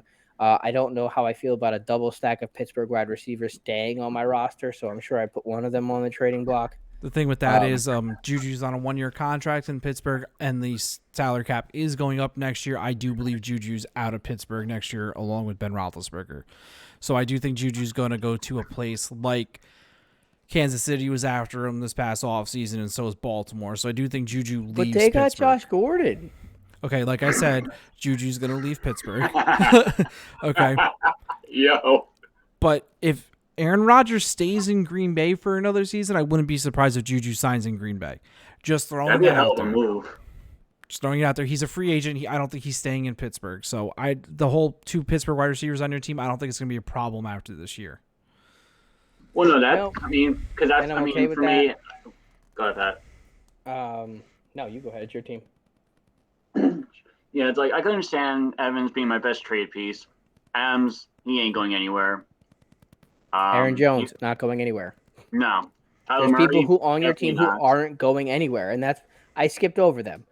Is Devontae Adams a great trade piece? Yes. Is he going anywhere? Hell no. Aaron Jones, great trade piece. Is he going anywhere? No. I've met you. I know who you're keeping. Mike Evans was the person who fit the mold of someone who could move and who could move for a substantial price. The only thing that would get me to trade Evans is, as you stated in the previous post, not counting the quarterbacks, I need help in running backs. That'd be my trade piece, is going for a running back for Evans. And that's me with Godwin. And that's why Tim has Godwin on the block, is because it's a high piece. It's not his highest piece. It's not a piece he doesn't want to let go of. It's just a piece who will bring back good value. And it's odd that they're both Tampa Bay wide receivers. And that just goes to show you the depth of that team when it comes to people who catch the football. Tom Brady's going to throw the ball 45 times a game, 50 times a game. So there's always targets out there. And that's why they're both there. They're both listed. Chris Godwin on trade block. Mike Evans not on the trade block right now. Probably could be. I'll probably do that. For your brother, I put Cam Akers, which doesn't really make any sense if he's tanking or going for next year. Cam Akers is someone you can slide into your starting spot. It really depends on where he ends up in the standings. If he ends up in a playoff type position, you can move Cam Akers to someone looking to stash a running back who's not going to make the playoffs. So a lot of the ones that have the stars and the little things next to them, they're players who aren't going to be in this year, but who have value in a dynasty league moving forward. And at some point, people make the designation of playoff team, non-playoff team. And of course, there is no trade deadline. You can make that designation whenever you would like. So if you get the right amount of running backs through trades like your brother has, and he wants to move on from Cam Akers for a solid piece to make a playoff push, it's always there. Will he do it? We'll see how his team reacts with all these trades. Such, you had Jonathan Taylor on the trading block. That was a no-brainer. He's your best piece on the trading block. As I'm sure you've seen by Tim's offers, he's your best piece on the trading block. The rest of them are pretty straightforward. Anyone who sees anything they don't like. What does eek mean for Merrill? It means, oh my God, your players on the trading block all suck. They do. I really do know what it. I would love to say they didn't, but they really do. Your best player on the trading block is probably Miles Sanders, and he's not going to get any value in a trade right now whatsoever because he's not performing. And that's why I need help in running backs. He's not scoring touchdowns, and he sucks. And I worry a lot of money unless he gets hurt. So I'm actually kind of hoping. Sorry, not for your team, Merrill. I'm just saying if he goes down, I get to cut my bet in half. Thank God. Yeah, that's why I need help with running backs because of Sanders struggling. If I have to trade Evans for a running back who perform, that's good. Sanders starts picking up. I have another running back. I'll have 3 running backs. So for now, Evans is on my trading block now. I did put him in our sleeper, so it's just I'm going to need help in running backs. I don't need wide receivers. It's not worth going for a quarterback right now because I have Teddy. But again, you're not moving around quarterbacks right now. Running backs are always movable. So Then we have McCarron, Sean, and Rory, who have not nothing. participated in said trade block or said Facebook post to let us know what they're looking for. So I went with what's the biggest need that we discussed last week. Obviously, Sean is still looking for the button to edit his lineup. He hasn't found it yet. I'm hoping he finds it. We'll go from there. McCarron's a little weak at the running back, the wide receiver position. And Rory has Ben Roethlisberger as his quarterback too. So there is definitely opportunity there. He has two very good running backs, Dalvin Cook and someone else. DeAndre Swift. There you go. DeAndre Swift. Darrell Henderson is sitting in his flex spot. So there is opportunity to move on from there. For Sean, I put Justin Jefferson. It's probably Darnell Mooney, to be completely honest with you, because I don't think he's moving Justin Jefferson. Darnell Mooney's value is going to go up. He looked good. He looked good, and he looks like the guy who's going to be the deep ball guy. And like I said, when Justin Fields gets comfortable in that offense, there's going to be deep ball opportunities that aren't going to sail 37 yards over his head. Right. Looking at you, Mitchell Trubisky. Right. And if you have Allen Robinson on your teams, don't freak out. It'll come. Once Justin Fields gets more comfortable, gets more reps under center in practice. Allen Robinson is a incredibly talented wide receiver. He's still going to be the number one on that team. Mooney's going to get his looks too now. But going off what you said for Rory, I would put someone different as the best trade piece right now. For me, it's Hollywood, Marquis Brown. He has started off the season on an incredible torch, and it's going to fizzle out a little bit once they get Rashad Bateman back and Miles Boykin. I know Miles Boykin isn't like a sexy pick or anything like that, but he still takes targets away from Hollywood. So if I were them, I would try to capitalize on Hollywood's hot start and move him. I like that. The reason I put Henderson is because of how many teams are desperate for running backs. Right, and that I think it's Henderson and Hollywood. You can go either I or on agree. that. Hollywood Brown is value that you should capitalize on right now. But if you have an extra running back in this league at this moment, they're worth more than they should be. And you can get a lot more value out of that because the looking for list that has running back on it from just this one page is half the teams. So there's more value in that than I think there is in a Marquise Brown. I do think you could probably pair them together and go nuts and get a nice piece. A lot value. A lot, even if you get draft capital and value. But that would come down to one of them actually making a trade offer also. So we'll hold our breath. I've had a better time communicating with Suts than I have with Rory. That's fair. So, like I with Rory once about this league, and it was to make a vote. I'm going to shut that slide off for a moment to go to a different one. And I want to play a little game, and we can all play it. We're all here. Call it sit or start. And I have picked one person in someone's starting lineup and one person not in someone's starting lineup. Can I go first with this one, please? Yes. Why is Nyheim Hines in your lineup and Laviska Shenault on your bench? Because I haven't set my lineup yet this week. Okay, because I swear to God, Suts, if this was going to be your lineup on Sunday, I was going to fly to Colorado and strangle you. I was so pissed that I didn't play anybody other than Nyheim Hines in my flex last week because I was like, this is a must-win game. I need to do it. And I just thought that. I was actually shocked that Nyheim Hines didn't get any points. That was the thing that shocked me the most. I thought he was going to put up 8 to 10 points. Look, you could have predicted. Jonathan Taylor finally got his carries, finally got his haul, and the running game worked, and they stuck with it, and I get it. But Nyheim Hines generally has standalone fantasy value. He doesn't need Jonathan Taylor to be out or have a terrible day. He has standalone fantasy value. And last week he had absolutely none. And I thought I was going to come back on here again and talk about how Ricky won another goddamn game for no reason whatsoever. And then on Monday night, that did not happen because your team ran over his. But no, that's what I was thinking. And I was like, I could play Melvin Gordon. I could have played Laviska Shenault. And I was like, I wanted a low floor, and I didn't want a bust player. That's the and thing with he Laviska ended up being Shenault. a fucking bust player. The thing with Laviska Shenault, he had a great game because DJ Chark got hurt. You can't predict an injury to happen. Naeem Hines, up until last week, was averaging more than. I'm assuming Naeem Hines was in double digits every game because I'm assuming that average is taken into account last week where he had a dud. So Naeem Hines was the play last week. The play this week, going up against a team who gave up however many points to Jamison Crowder out of the slot, it's got to be Shenault. Yeah. And I loved him. I saw him at the Buffs games, and my buddy was high on him. And when he went to the Jacksonville, that's why I drafted him. I was like, he's a young player, and I've watched him play, and he is a good route runner. He's got great hands. He knows how to high point a ball. He's got like pretty much everything you want in a receiver. So you just got to step up to the big leagues and be able to, take the hits and stay healthy. And I think it could be a big thing. All right. So We're all settled. we'll see. Maybe I'll start him. We'll see. Round 2.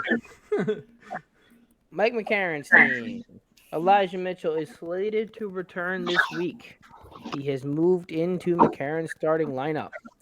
That has pushed Jamison Crowder to the bench. Jamison Crowder has played one game this year. He has put up 19.1 fantasy points. Exactly what I was saying. He did that in one game. That is it. That is not an average over 3 games, so I understand it. That is a one game, one shot. This week, he gets the Atlanta Falcons. And the last person they stopped was...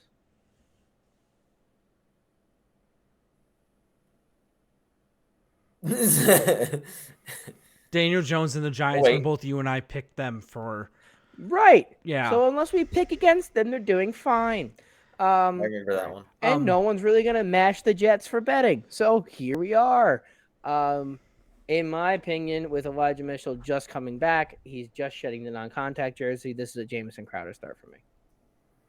Yeah, no, that's who I would pick too. Mike has the tendency to not set his lineup until Sunday morning. So I would say Hundo P, Jamison Crowder. He, he's just the best slot guy for Wilson. He's a high target guy. Correct. Yep. He's a high target guy, and it's Atlanta. Yeah. We move on to Tim.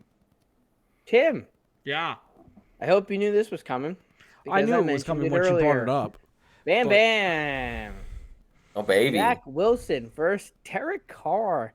Derek Carr, who's been slotted in that super flex spot, putting up points, 22.8 of them a week, has been ditched to the bench for Zach Wilson. Why? Because of the matchup, I assume? Yeah, Atlanta got torn apart last weekend. I forgot who they played, but they did not play good defense. Washington. Yeah, how many points did Taylor Heineke put up last week, Pat? 33.9. 33.9. I'm not expecting Zach Wilson to put up 33.9. Zach Wilson put up, 20 last week against Tennessee. Atlanta's just as every bit bad of his defense as Tennessee is. He got another weapon back last week, which was huge with Jamison Crowder. As good as Braxton Berrios was playing, Jamison Crowder's better. Elijah Moore is not hurt anymore either. So he's getting another weapon back. And like I said, they're going against Atlanta in London, man. It's just... They also settled into their running back situation. With Michael Carter. Which I know doesn't sound like much, but settling with Michael Carter is going to make a difference. A more consistent play in the backfield, more consistent pass protection programs. They're going to make a better decision. The consistency is the only thing I fear. Derek Carr has been consistent. Zach Wilson has been up, down, and all around. So in my opinion, Zach Wilson has the higher ceiling. Derek Carr has the higher floor. Depending on the matchup you're in, which almost everyone this week is in a 5-point matchup as far as projections are concerned. The only one that is not is Sargenti versus Sean. Every other matchup is projected to be within, I believe, 6 points. So it's going to be a tight one. And it comes down to a personal choice. If I was in your boat, I'm taking the floor. I'm taking the floor. I'm taking the ceiling because I have Carr, and I'm playing the floor. right. I agree that Atlanta is iffy. I also agree that you have 4 wide receiver ones starting this week, and you can afford to take a shot somewhere. Last week when I played you, Logan Thomas put up a giant ass 0. I know. And when your wide receiver scores 3 touchdowns, Tyreek Hill, you can recover from that. There's a better chance for a giant breakout game from Zach Wilson. Right. And also my other quarterback being Aaron Rodgers, he has a safe floor. You know, he's going to put up in the high teens, low 20s. He's going to have a safe floor too. I have a lot of safe on my team. Safe floor, Aaron Rodgers. Safe floor, my 4 wide receivers. Christian McCaffrey was back at practice today. That surprised the crap out of me. If Christian McCaffrey plays this weekend, safe floor. I think that hurts you more than it helps you. Christian McCaffrey playing? You have both of their running backs, and you just don't know what's going to become of Christian McCaffrey. The Panthers is it going to be a split rep? Is it going to be something that gets pulled? They don't play McCaffrey when they split. They played McCaffrey last year for 2 snaps. Yeah, and they got hurt. Exactly. No, but what I'm saying is if he comes back, they're not bringing him back unless he's going to be the guy, which is what they always do. So if Christian McCaffrey comes back, he's going to be the guy. There's going to be no split. The slightest ding, you're back on the bench, which is fine. I still have those 4 wide receivers. I agree with you. I just don't think that the murkiness of that situation at running back is a helpful moment for you. I think that's more hurtful. I think it'd be better for you if it was this guy's out, this guy's in. Period. The end. Which we should know by Sunday. You have Christian McCaffrey coming off of an injury they said would take 3 weeks. This is week number 2, and they're like, he's back, whatever. Yeah, let's go. They've rushed him back before. It cost him the rest of the year. If I'm in your boat, I'm hoping they bench him.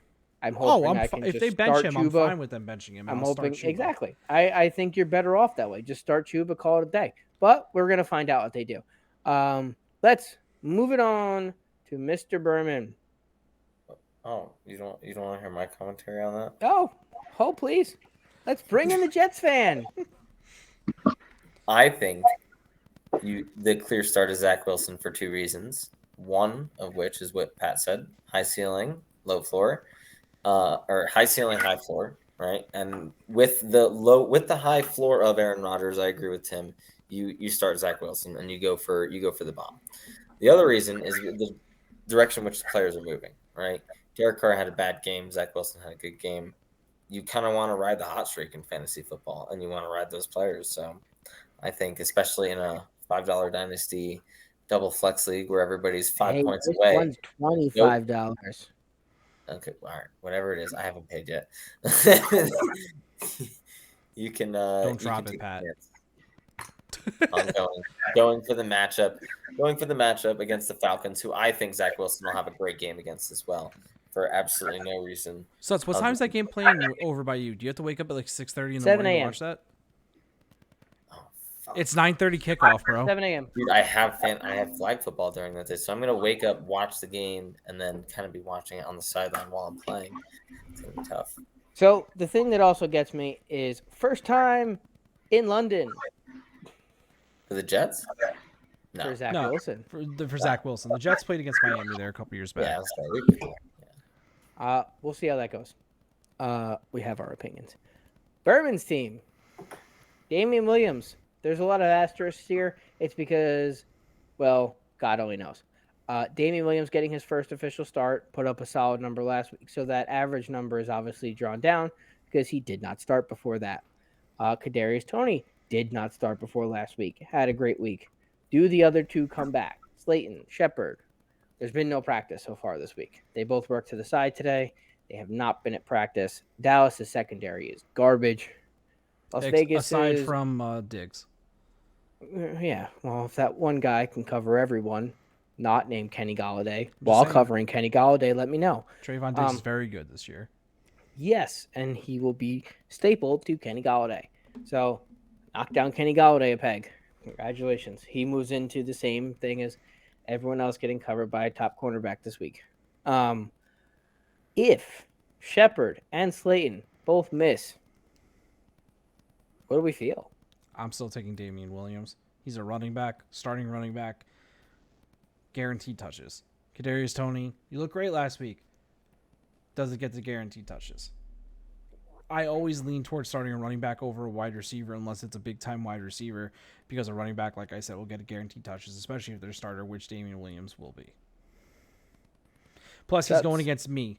So I'd also look at your opponent's lineup. If your opponent is doing something that's more of a shot in the dark, like starting Zach Wilson over Derek Carr, I would go for a more consistency play based on them going for a boom play. If they're going for a boom or bust play and they're going to get a bust, you'd rather have the consistent floor, which to me is Damian Williams. If I start Derek Carr over Zach Wilson, which I'm going to have a safer floor, I start Kadarius Toney to give me the better chance of a boom. But in my opinion, based on the way my lineup's set, if I'm Berman, I'm starting Damian Williams. Suts. Why are we talking about Kadarius Toney as the other option? Because he had a great week last week with because he had a great week last week, and I do not have his team up right now. And Slayton and Shepard are hurt. Is David Montgomery not going to... Let me pull up. David Montgomery's out for like 5 weeks. David Montgomery's already out. So the other options on his bench are... J.D. McKissic. Okay, I probably should have done that instead, but that's besides the point. We'll figure that out later. I got you. J.D. McKissic, questionable. Brian Edwards only plays in overtime. Austin Hooper sucks. Le'Veon Bell. The other thing he's doing is he's not using his superflex for a quarterback. So Jameis Winston clearly could get a nod here.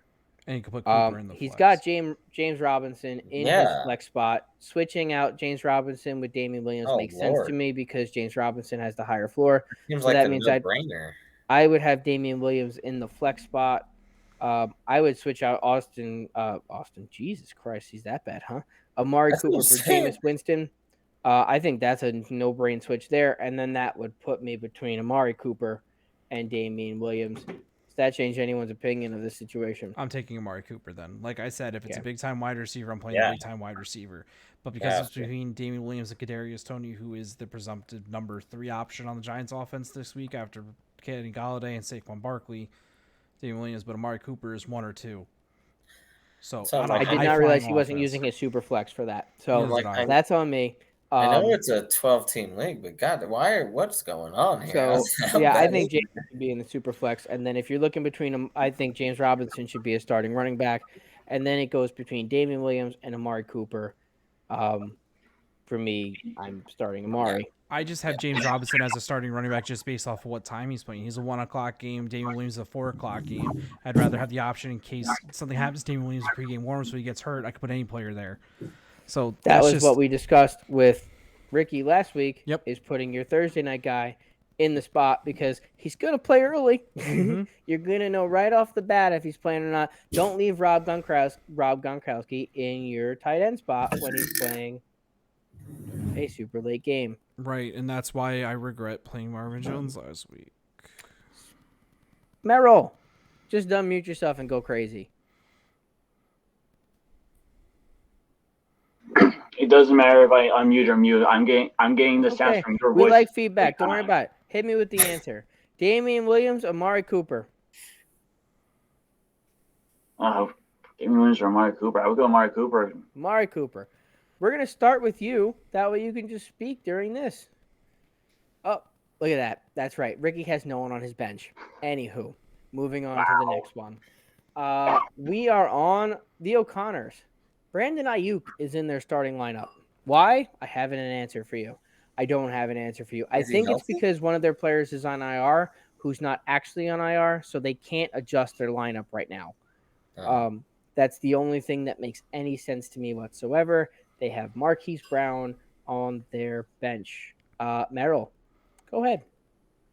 I would start Brown easily. I had Ayuk in another one of our leagues. I mean, you were in, Pat, and he absolutely sucked. He's not getting targets. Deebo Samuel is the prime guy in San Francisco. So right now, Ayuk deserves to be on the bench. Shouldn't be starting in any way, shape, or form until he starts showing that he's actually on the team. Marquise Brown, what does he do for Baltimore? He gets receptions. Obviously, he should just start. Look at his averages. Their matchups, too. Arizona's defense, hit or miss, but San Francisco relies on just two people, and Baltimore's going against Indianapolis, who is questionable too. So I don't know. Debo is obviously more popular than Ayuk, so that guy should be on the bench easily. Suts, go ahead. I mean, it's definitely not Ayuk. He's definitely gonna pull him out of there. But I honestly, again, I don't think the answer is Marquis Brown. I think he definitely has upside against Indy. It's also nice to be the Monday night game, honestly. For some reason, I always liked having that, like, well, I still got one player. He could score 50 points and I can win no matter how much I'm down type of comeback opportunity. But honestly, I think the play here is Devonta Smith. I think that I think he might have more upside. You've met Carolina's defense, right? Not wrong. Have That's you true. seen Carolina's defense? They held CeeDee Lamb to 2 catches last week. They Just held grab- that entire offense to like 8 catches. Amari The Cooper had Dalton 3 Schultz catches. had more. Yeah, Dalton Schultz had the most amount of catches on that team. Please do not. Yeah, I'm not sorry, Do Devonta not. Smith. Okay, all right. You got all right. Sorry.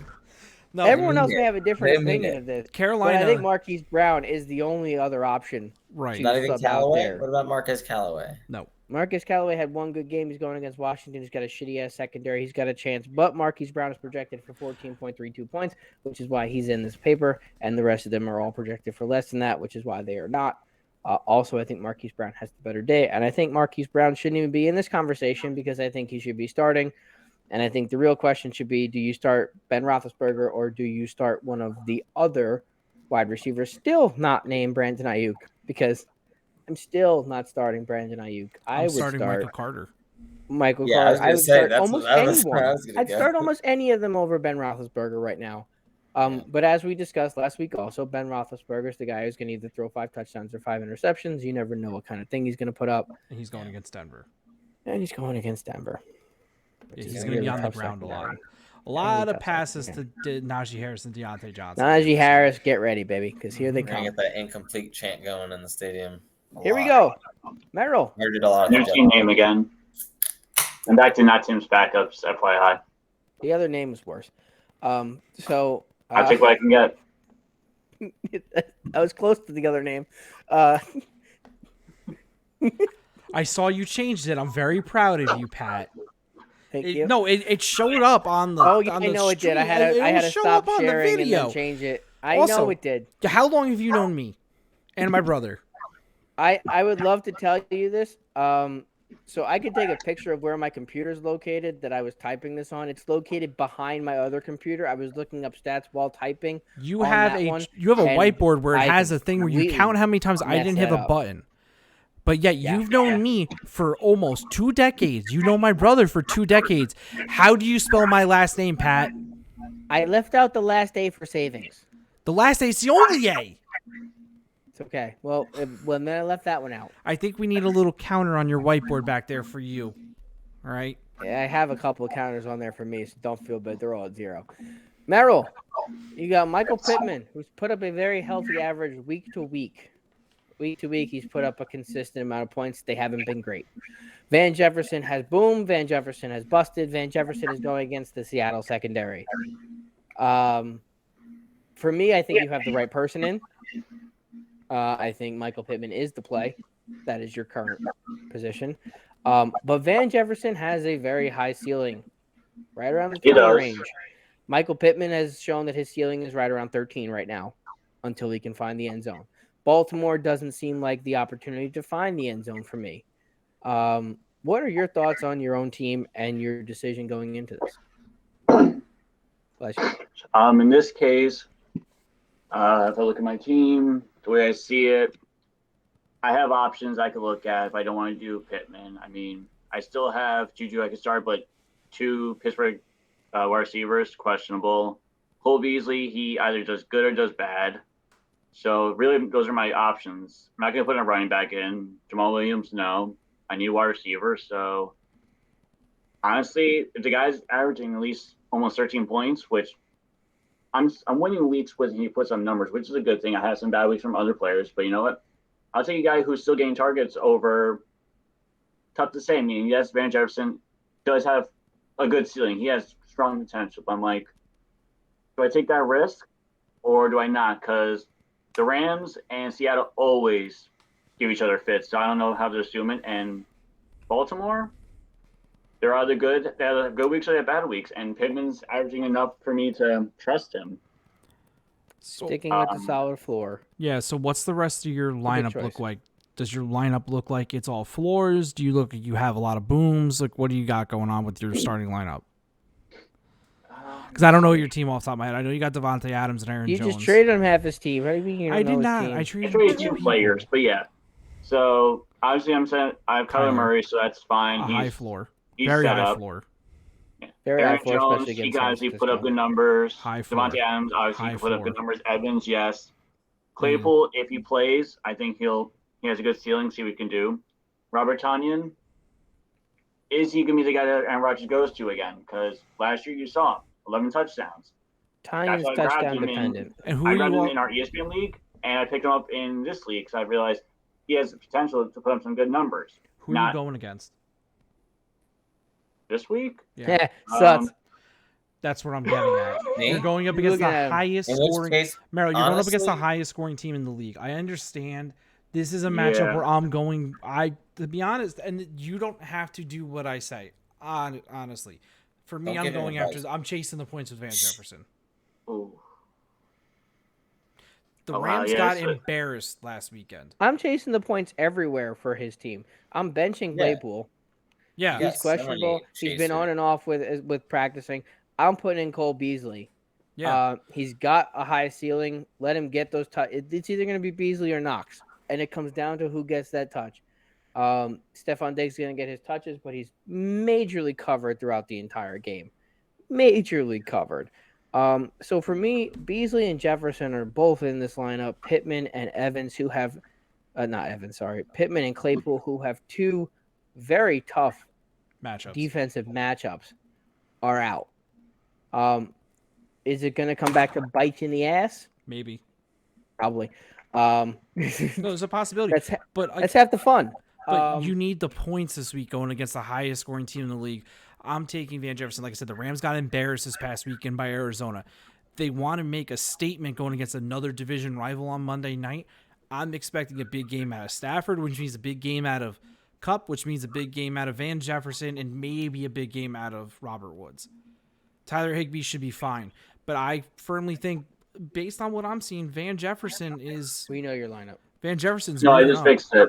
Van Jefferson does You don't do what we say just because we say it. Yeah, no, you No, have to honestly, We're believe here it. for the advice. No, honestly, I Don't- believe what you guys are saying. Don't hit it just because you Pittsburgh, hit it. Pittsburgh wide receivers are hit or miss. Juju, I don't know what to expect from him. I just added Claypool, but he's hurt. Can he play the whole game? I don't know. And you know what? Van Jefferson, I think, and Pat, you can correct me on this because you're the Rams fan. I honestly think that Van Jefferson has passed Robert Woods for a wide receiver that I would want to play in fantasy right now. Robert Woods, his only 2 touchdowns this year come in garbage time. He's not targeted during the game when the game's on the line or anything like that. That's still Cooper Kupp. Van Jefferson's been getting his points, though, man. And Van Jefferson was... What round was Van Jefferson drafted in? A third? Was he a third-round pick, Pat? He was high, yeah. So they obviously believed in him. Third. I don't know what Van Jefferson was. But yeah, he was worth draft capital. The only thing that scares me about your statement right there is that Sean McVay literally came out today and said we're going to get Robert Woods the ball more. Okay. I'll and believe it when I see Sean it, though. McVay is the kind of guy that comes out and says stuff and then he goes ahead and does it because he knows how to beat you with it. But Robert Woods getting him the ball more in the past. I don't think meant that running changes much of reverses. anything. That just means that Matt Stafford's still throwing the ball 40 times a game. Yeah, they're just going to throw a reverse to Robert Woods like they used to, and I think that's what they're going to do to get the ball in his hands more, is do something like that. I still like Van Jefferson a lot this week. I like Van Jefferson in general. Good part of the team. The problem with the Rams is how often they spread the ball out. Van Jefferson and Deshaun Jackson are your 2 deep threats. I completely forgot he's And there. one of them is going to get a 55-yard touchdown pass because the Seattle secondary is not going to cover it. They're always been which prone one to is- deep balls. Which one it's going to be? We're gonna find out. Stay tuned. Find It out comes on tomorrow Thursday night. night. We're gonna find out nice and early. Let's move on to Mr. Sargenti. You don't even want to And hear what this I is- think about that? Oh God. You keep All right, forgetting let's about go it. real quick. All right. Well, it's I because he's think- got a backwards hat and he just ghosts us all the time. So I just ghost him in return. It's only I fair. think you should start A.J. Dillon so that you're starting 4 Green Bay Packers. That's all I have to say. Oh, That's no, why you I don't get a skipped him, say in this. see? You're playing This the is why guy. I skipped him. This is why I skipped him. Moving on. All right, this decision's easy for me on this one. Chris A.J. Carson. Dillon is touchdown or bust. Sutton. Don't start. Now, So Chris are all your Carson, players. game decision, did not practice this week. Do not know if he's going to play. When he plays during these situations, he has a habit of not playing full games. Cortland Sutton, who's his quarterback going to be? No one knows right now. It could be Drew Lock, which really sucks. It could be Teddy Bridgewater, which might not be much better right now. Pittsburgh secondary has been garbage. The Rams offensive line has been, you guessed it, garbage. 2 people who put up mid-range points, with Chris Carson being the game time decision that he is. What's a Gime? I was about to say, is that referencing his team name? It was me dropping my phone on this keyboard, okay. and it just typing in random ass stuff. Okay. I thought he was referencing his team name, so Oh, okay. No, I thought it was a pun. it might that's be. what I was thinking. Yeah, I thought he was going for a rhyme, like Gime time decision, I like it. No, I like that one. you know? But Almost like when I Bravo. said the Jets needed more. if I'm being Well, honest with you, for me, this decision is if Chris Carson's playing, Chris Carson's who I'm going with. Because I don't know who's going to be the quarterback in Denver come Sunday. I know Chris Carson's going to play Thursday night if he's active, so I'm playing Chris Carson against a Rams defense who got exposed by Chase Edmonds last week, got exposed a little bit by James Conner. James Conner didn't have a high yards per carry, but James Conner had, 2 rushing touchdowns last week? So I'm going with Chris Carson still. I know he's been giving up a lot of carries to Alex Collins, but again, floor. I know Chris Carson's going to get the ball 10 times if he's playing at least. And against that Rams defense, that could be 60 yards and a touchdown. That's 12 points, right? As average, which is what you need out of a flex spot. So, but if Chris Carson isn't playing, then it's Cortland Sutton by default. Now, this is the one weird situation where he's got him in his running back spot. He's got Cordero Patterson sitting in his flex spot. Right. Cordero Patterson can move anywhere on your roster because he has except for quarterback. So if Chris Carson gets knocked down, switch him out, move on. He plays against, yes, you guessed it. He plays against Sean. So if he happens to fall asleep and sleeper crashes and Chris Carson gets knocked out of the game, he's probably still going to win by 35 points. And this is going to be a worthless slide on the show. For right now, to leave in the starting lineup, I agree with you. I'm leaving Chris Carson in the starting lineup. I'm waiting an hour before game time, seeing if he's playing. If he's not, it's Cortland Sutton. If he is, it's Chris Carson. Right. Suts. Yes, we asked you. I just agree 100% with this one. I'm easy on this one. Okay. Good. Now, the one time I remember to ask you, you submitted nothing to this conversation. What? Awesome. That's an easy one. You're right. Thank you. You guys did a splendid job. What do you want? I want Jonathan Taylor. We'll work Fair on answer. it. I'll look at your trade and I sent you a message. You should read it. on what? I don't. You think, I sent you a text message. You literally responded to me about this right after the text messages I hold sent on. you. I have a new text. Wait. Whatever. All right. Your brother's team. Oh yeah. Sterling Shepard, questionable. Randall Cobb, breakout game. Shepard if he's healthy. If Shepard's playing, I'm playing Shepard. If Shepard's not playing, I'm playing Randall Cobb. Yeah, substitute with Randall Cobb. I mean, you're dealing with Adams, you're dealing with Jones, you deal with Dillon, you deal with a lot of other players. Cobb was just the guy that was the go-to this past weekend against the Steelers. Is he going to do it again? Maybe. Rodgers and Cobb do have a good connection, especially going back years ago. Is it going to happen again this week?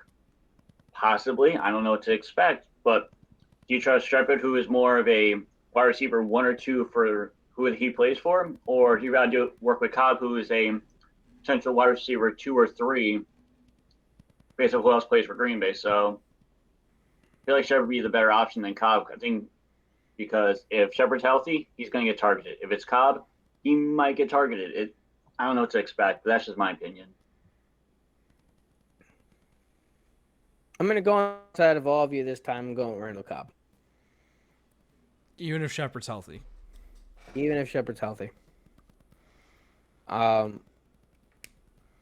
Jones is a good quarterback this year as far as fantasy is concerned. Is he questionable when he makes decisions? Yes. You have a healthy Saquon Barkley who looks very good again. Kadarius Toney played the last game. I don't think Slayton plays this game at a minimum, which means Toney is still starting. Galladay is still a target getter. Sterling Shepard hobbled. He plays. I think he's still hobbled. Aaron Rodgers loves Randall Cobb. He wanted him on this team. He wanted that. He wants that guy. He wants him. It took him some time to get back together, know the playbook, get working together again. Here we are. Last week, Devontae Adams was covered. Bam, Randall Cobb takes off. Aaron Jones is still hobbled by his ankle. Be it as it may that he keeps playing, he's still hobbled. It's going to affect his pass-catching ability more so than his running ability. A.J. Dillon is just a running back. He's not going to go out and catch all.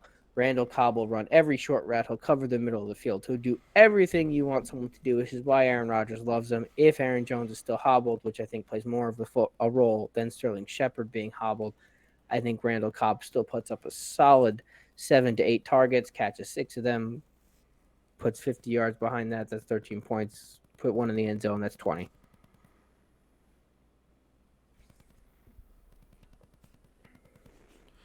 Your math's intriguing, but 6 + 5 = 11, and then plus another 6 would be 17. Somehow you got 13 and then added 6 and got 20. Yeah, well, numbers. Listen, whiskey. I'm not the math teacher. That's such his job. It's whiskey math. Checks out. You're good. Thought so. After the second cup, all the math's the same. I put him somewhere between 15 and 20 points, and I think that's okay. I think Shepard goes somewhere, even if he plays in the 12 to 13 range. So I think Randall Cobb outscores him. I think it's a head-to-head match that I'm intrigued with going down the line with having both of them as starters. But if it's me, I'm starting Randall Cobb. I think this is a really tough one, honestly, especially because the rest of his bench is just so sad. Like, Hence the reason I picked Randall Cobb. if Joe Mixon, like, that'd be nice if he plays, but I guess he's not going to. But I think Randall Cobb is just a boom or bust player. Like, you look at his snap percentage is super low. He's at 46, 33, 18%. Like, he just doesn't get a lot of snaps, but he can get the long touchdowns because, like you said, Aaron Rodgers loves him. And then Sterling Shepard is a question because, well, how's he going to do at his first game back after being out? That's just a toss up. So I don't know. You really got to flip a coin there. I guess you go with the big boom opportunity versus Shepard doing nothing. So yeah, I would say go with Cobb too. Well, I will say this, for argument's sake. I looked at his lineup too. Do you start Schultz for Dallas or do you start Kenyon Drake? Because that's my opinion also when you look at it, because yes, you could work with Cobb, but do you put in Kenyon Drake instead? What would you think? I'm not touching Kenyon Drake hasn't shown me anything this year. I'm not touching Kenyon Drake Drake for the 10-fold pull. Yeah, no. I don't understand why they paid him all that money. I don't understand why they paid anyone that John Gruden has to coach that much money. But so the over-under for the Giants-Cowboys game is at 52 points. The Cowboys are favored by 7.5 points, which gives the Giants an implied point total of 20, roughly around there. Yeah, right around there. Somewhere around there, probably. Somewhere around there for the Giants' implied point total. So that's a lot of points going to the Giants here in a game that Vegas has projected to be a shootout, which I project this game to be a shootout too. You have two terrible defenses going against one of the most potent offenses in football and an offense that's been a little surprisingly good, in my opinion, recently in the Giants. The Cowboys have one of the best offenses in football. There's no questioning that. The 21.5. So the Giants are projected to get 3 touchdowns this weekend, which is a lot projection wise. So I think Sterling Shepard is a better play just because of the implied point totals. The Packers over under against the Bengals is at 51 also. So that's a lot of points being scored too in that game. But I still think that it's going to be more of a shootout in this game than it will be against the Bengals. I think the Bengals are good. Do I think they're on the same level as the Packers? No. Packers are projected for 27.5. Yeah, so Cobb could get his points, but it could also be more of a blowout scenario in which they're going to start running the ball more. A.J. Dillon's going to get more looks. So I think that the Giants and the Cowboys are more evenly matched. I still think the Cowboys are going to win this game, but I still think it's going to be a high point total, so that's why I'm going with Shepard. A lot of action in this game. I'll just start A.J. Dillon. There you go. There's your answer. Watch A.J. Dillon go off for like 20. Called out again. Could you imagine? He gets 2 touchdowns. Bench Aaron Jones. Start A.J. Dillon. That's all I've Could you got. imagine A.J. Dillon scores? A.J. Dillon is not starting until I know what's going on Aaron Jones. And even if, do I start Here you go, A.J. Dillon boys. for touchdown bust or Sanders? My team. Let's go. Tim. Yeah. Go ahead. Renfro. Easy. Suts.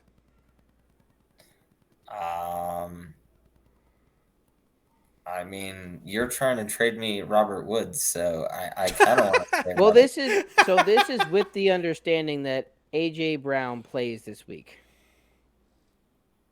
So this If A.J. is Brown my doesn't flex play, spot. you're playing both. For your team. If A.J. Brown doesn't play, they're both starting. He was out no 1 to brainer. 2 weeks or 2 to 3. Sure. He's practicing. He was a limited participant today. They just made me drop a player to change anything on my lineup. So he's practicing this week. He's above I think it doubtful. depends. I think it depends if you're superstitious. If you're not a fan Just of a little Thursday, stitious. if you're not I'm a a little fan stitious. of Thursday night games, then I'm a big fan of Thursday night games. I would go with Renfro. But some Especially people when don't the like Rams Thursday play night games them. because you get a short week. They're worried about injuries, people not playing as well. Shy away from Robert Woods. But if you're not afraid of it, I would start Woods. This is another ceiling floor, which seems to Sure. be the theme with all of these plays because it's your flex spot. This is what you want in your flex. Again, who are you going against? How does the rest of your team look? Personally, I still just prefer Hunter Renfrow because Hunter Renfrow gets his 9 to 10 targets, 7 catches, 60-something yards, and last week they threw to him in the red zone. Pat and I were It was literally a talking miracle. about the trade, and Pat's like, the only thing I don't like about Renfrow is he doesn't get targeted in the red zone. I said he wouldn't be included in this trade offer if he did get targeted in And the then red I zone. accepted the trade, and then he immediately caught a touchdown. It was the best decision I've Well, ever made in my entire Waller is life. going to steal most of those most of the time. He's just going to get what did he get, 40 freaking targets one night or whatever? He did. Don't get me wrong, but Renfro still got his targets. If you look, Hunter Renfro hasn't scored less than double-digit points all year, I don't think. He's been pretty good. very consistently high floor in your flex spot is beautiful. Robert Woods, yeah, Sean McVay can tell me till he's blue in the face we're going to get him the ball more. I'm worried. it. I'm worried good teams are going to be able to shut that down more when they're just worried about Waller and one receiver. Yeah, but are the Raiders a good team? Or No, they have the appearance good teams of a are good going to be team? able to shut that down. Right, Shut them. okay, but so they're playing the Seahawks. I misspoke, but like Sure. I'm still going Renfro. Now, here's my question for you guys. Mhm. A little bit of a third ball. Same way. Third ball. Justin Fields is playing my super flex. Yeah. Are you starting one of these 2 wide receivers over Justin Fields? No, sir. Justin Fields Way has too high of put a up ceiling. 7 points, 3 points, 3 points, and 6 points. He lost He his has starting running started back. 2 of those games. He lost his starting running back. It's going to be more throwing for them. Yep. Or is there going He's to be the guy more they're going Justin with. Fields running for them? Then even Yeah. better for you. Are you going to tee off on the running back? They are playing Las Vegas this week. Max Crosby is an excellent pass rusher. Yeah, and Damian Williams is actually a very good pass blocking running back too. And if he's going to be on the field more and he's going to be your pass blocking running back, I have a lot of faith in that. It's one of the reasons why the Chiefs won the Super Bowl that year. Damian Williams did a great job in pass protection and running the football in that Super Bowl. So Damian Williams is a good pass blocker. So on the downs where he's not running the football, he's going to be back there helping protect Derek Carr. Or not, protecting Justin Fields against Max Now he's Crosby. protecting Derek Carr. Listen, now I'm you're tired. having whiskey thoughts. Oh, my. No, but you guys know what I mean. Like, I still think that I think Justin Fields is the play. I think this is going to be Justin Fields' coming out party. I agree. And then our last one on the list. What do you mean last one? We have 12 teams in this league. Pat, this is only the 11th slide. It turns out the other team doesn't have anyone on their bench that's projected to get points. So here we are. Oh, my Last one on Lanta, the what list. happened? Sorry. AJ Green, Jacoby Myers. This one's a fun one for me. Because this is, again, We talked about this. high floor and then a high ceiling. I'm actually going high ceiling on this one. AJ Green's been looking all better and better each week. And Jacoby Myers, like I said, is comparable to Hunter Renfrow. But I do think that this is going to be and we'll talk about it with the DFS stuff, but I do think this is going to be a Damien Harris game for the Pats. So I don't have a ton of faith in Jacoby Myers this week. I have a ton of faith in AJ Green and that Cardinal offense. That is the best offensive football. Give me any piece of that this weekend. Suts. Really close matchup. Both getting good snap percentage. Both have really good upside. I mean, this is a really, really close toss-up, to be honest.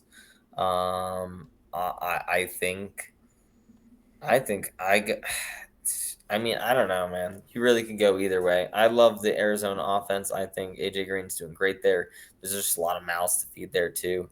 I think Jacoby Myers has a better chance of getting more targets, so potentially more upside there.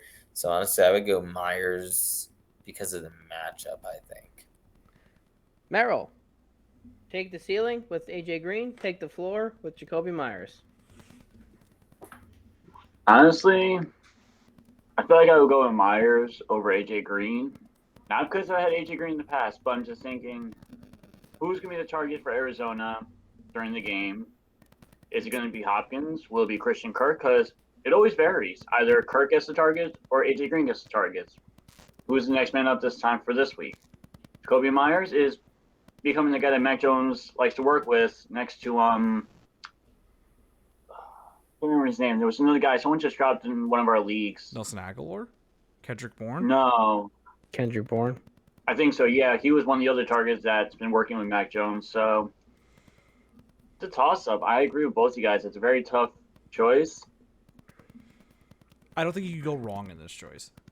So You this can't. is Alex's team. Alex is playing the ceiling. And They're both when I high say that, potential. I will read you what I mean. Kirk Cousins, Damian Harris, Deontay Johnson is probably the best floor. Antonio Brown, ceiling play. Allen Robinson, you think he has a floor, but he hasn't gotten any receptions. Dawson Knox, AJ Green. They're players that he's going for it. He's going for the points. Right, He's fine. going for the points. He's where you going can 4, find them. right? He's 0-4. He's Yeah. going up against Rory. He is projected to be within 5 points. He's going for the ceiling. I His wouldn't floor give a fuck if doesn't get him there. I'm going with the Start wherever you ceiling too. want. If I'm him, I'm putting out the team that looks like it That- could give me the most points just That's because it. if they don't, I'm Um, losing still. Good for me. Yeah. The floor is not there. If he puts in his floor, he's projected to lose by more. So he put in the ceiling. And I get it. For me personally, if this was my team, I'm going Jacoby Myers because he's put up more consistent points, and that is what it is. But if you're going for win number 1, Go big or welcome go to the home. lineup, AJ Green. Go big or go Welcome. home, guys. Welcome to the lineup, AJ Green. Mm-hmm. And now I have to get this goddamn shot of tequila ready. I don't want to get this shot of tequila ready. I don't. Wait, want I just downloaded the daily fantasy thing. You guys got to give me more time. Wait, Well, really? Pat brought up the wrong slide, so it's okay. He's got to scroll. No, it's the slide it was on when I closed it. It's Oh, on the he's same. gotta scroll. It's on the same thing. Yeah, so I do just have to scroll. So, as you guys know, if you've been watching the show, Pat and I have been giving you DFS plays, and then last week we actually did 2 full lineups each, or sorry, 1 full lineup each, 2 total. And we're going head-to-head against each other with these, and the winner gets to pick a certain type of liquor for the other person to take a shot of. So, I won last week. Pat lost. So, Pat told me, I have Fireball in my house. I said, no, you don't. You live with a woman. You have tequila somewhere in your house. No, you said tequila or vodka, and I said I could check. Right. And sure enough, You have tequila because you There's live with tequila. a woman in your house. Because we go to Mexico every year. So Pat will be taking a shot of These were your wonderful lineups, by the way. tequila. These were your lineups last week. My defense. Some interesting notes here. Our quarterbacks were fairly even. We both went. Antonio Gibson had decent days. Cooper Kupp did not show up. DJ Moore had a great day. McLaurin looked like he was untouchable. Tim Patrick had no chance once Teddy went down. Dawson Knox outperformed Evan Ingram. Chase Edmonds had a great day. Kyle Juszczyk is a dart play. He always is going to be a dart play. He did not hit the end zone. He still put up 8.1 points, which is outrageous. And the Lions outscored the Saints. But overall consistency, as Sutz has proven when it comes to fantasy football, is better. And when you put everyone in double digits, except for one player, and your defense, you're going to do better. There you go. So, day number 1. Tequila shot number 1. I know you lost, but let's go Rams. It was a rough week for you, for most of your teams. How'd that taste, Pat? Like defeat. Good. Wait till next week. So now we're going to show you our 2 lineups for this week while Sutz figures out his lineup. I think he's working on one maybe.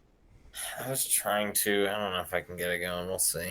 All right. It's okay. So I'm going to pull up mine so I can give you guys prices with mine so that you understand where we're coming from. Pat and I both went with the same quarterback. Kyler Murray is still expensive at $8,000, I believe he is. He was the most expensive quarterback at $8,000. Well worth it. Absolute point. When I logged in, hit the quarterback button, looked down the list, said, nope, still makes sense. Yep. Was still a fairly easy choice sticking with Kyler. For running backs for me, Damian Harris, I know he's looked bad the past couple weeks, but this is going up against the Houston Texans defense, which has not been good at all this year. They gave up 28 carries to the tune of Zach Moss and Devin Singletary for, I think between the two of them, 130 rushing yards on 28 carries last week. So fire up Damian Williams. He's only 5,500. Damian Harris, not Damian Williams. Damian Harris, 5,500 on DraftKings, which means I can spend more on the likes of Kyler Murray like that and then spend more on Deebo Samuel later on. So I'll take that low price point with Damian Harris. And then Leonard Fournette, 20 carries, 91 yards, and a touchdown last week, going up against Miami, who got beat up by Jonathan Taylor, 16 carries, over 100 yards last week and a touchdown. They got beat up the week before that. They got beat up the week before. Their run defense is not good. So I'll do another Leonard Fournette at 5,200. I got Chase Edmonds and Kareem Hunt. They're 59 and 58. They're a little bit more expensive than Tim's running backs. The reason that Kareem Hunt is your PPR guy, Chase Edmonds is your ball guy.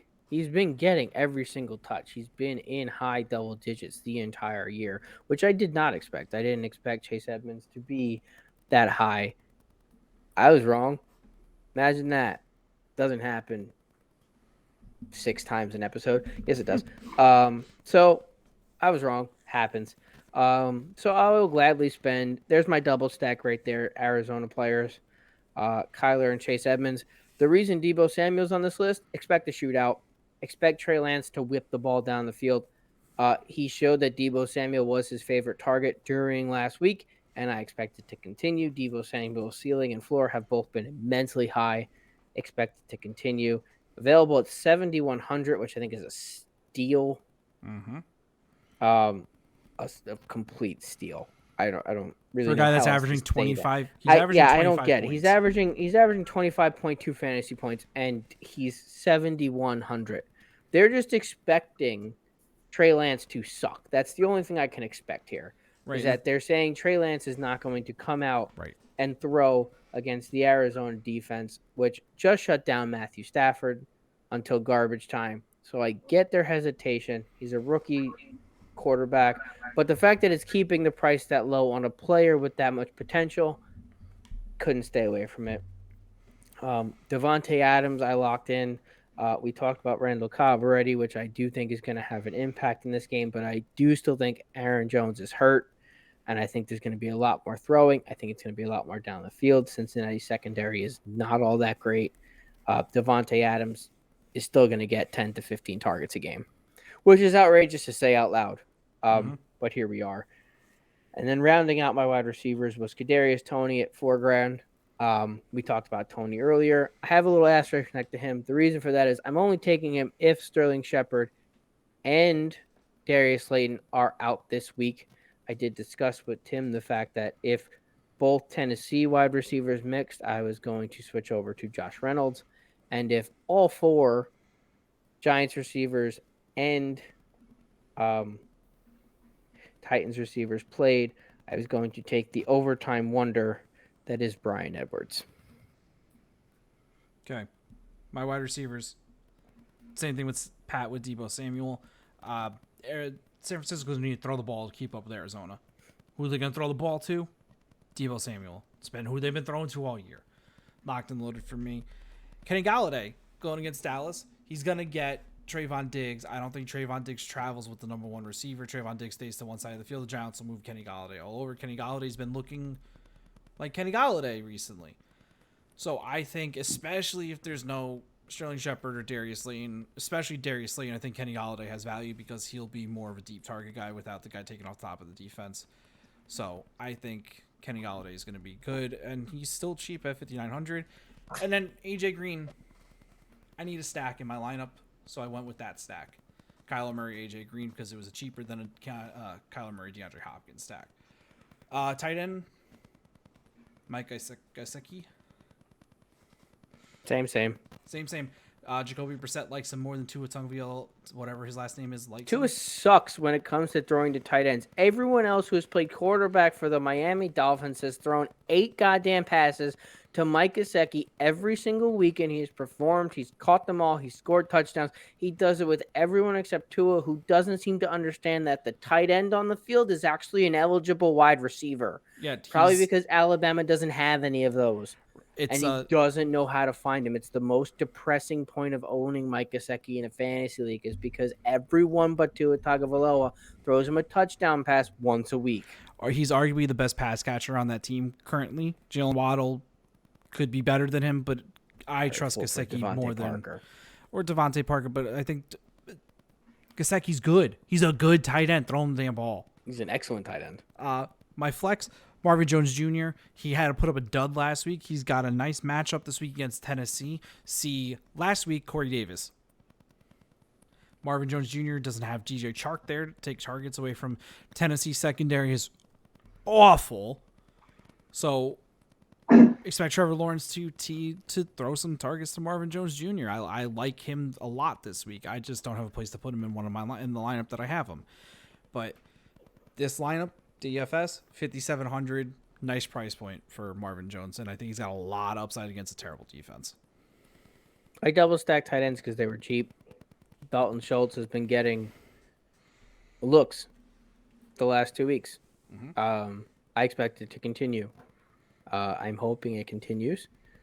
He's playing against a very weak team in the New York Giants when it comes to covering tight ends. They give up the 25th most points to tight ends. When Dalton Schultz is open, he seems to get found. They love running that little tight end screen. It works perfectly for them. It's a great play for them. They have run it over and over again. I expect it to happen again. Sometimes you're looking for a steal, and that was where I went for it.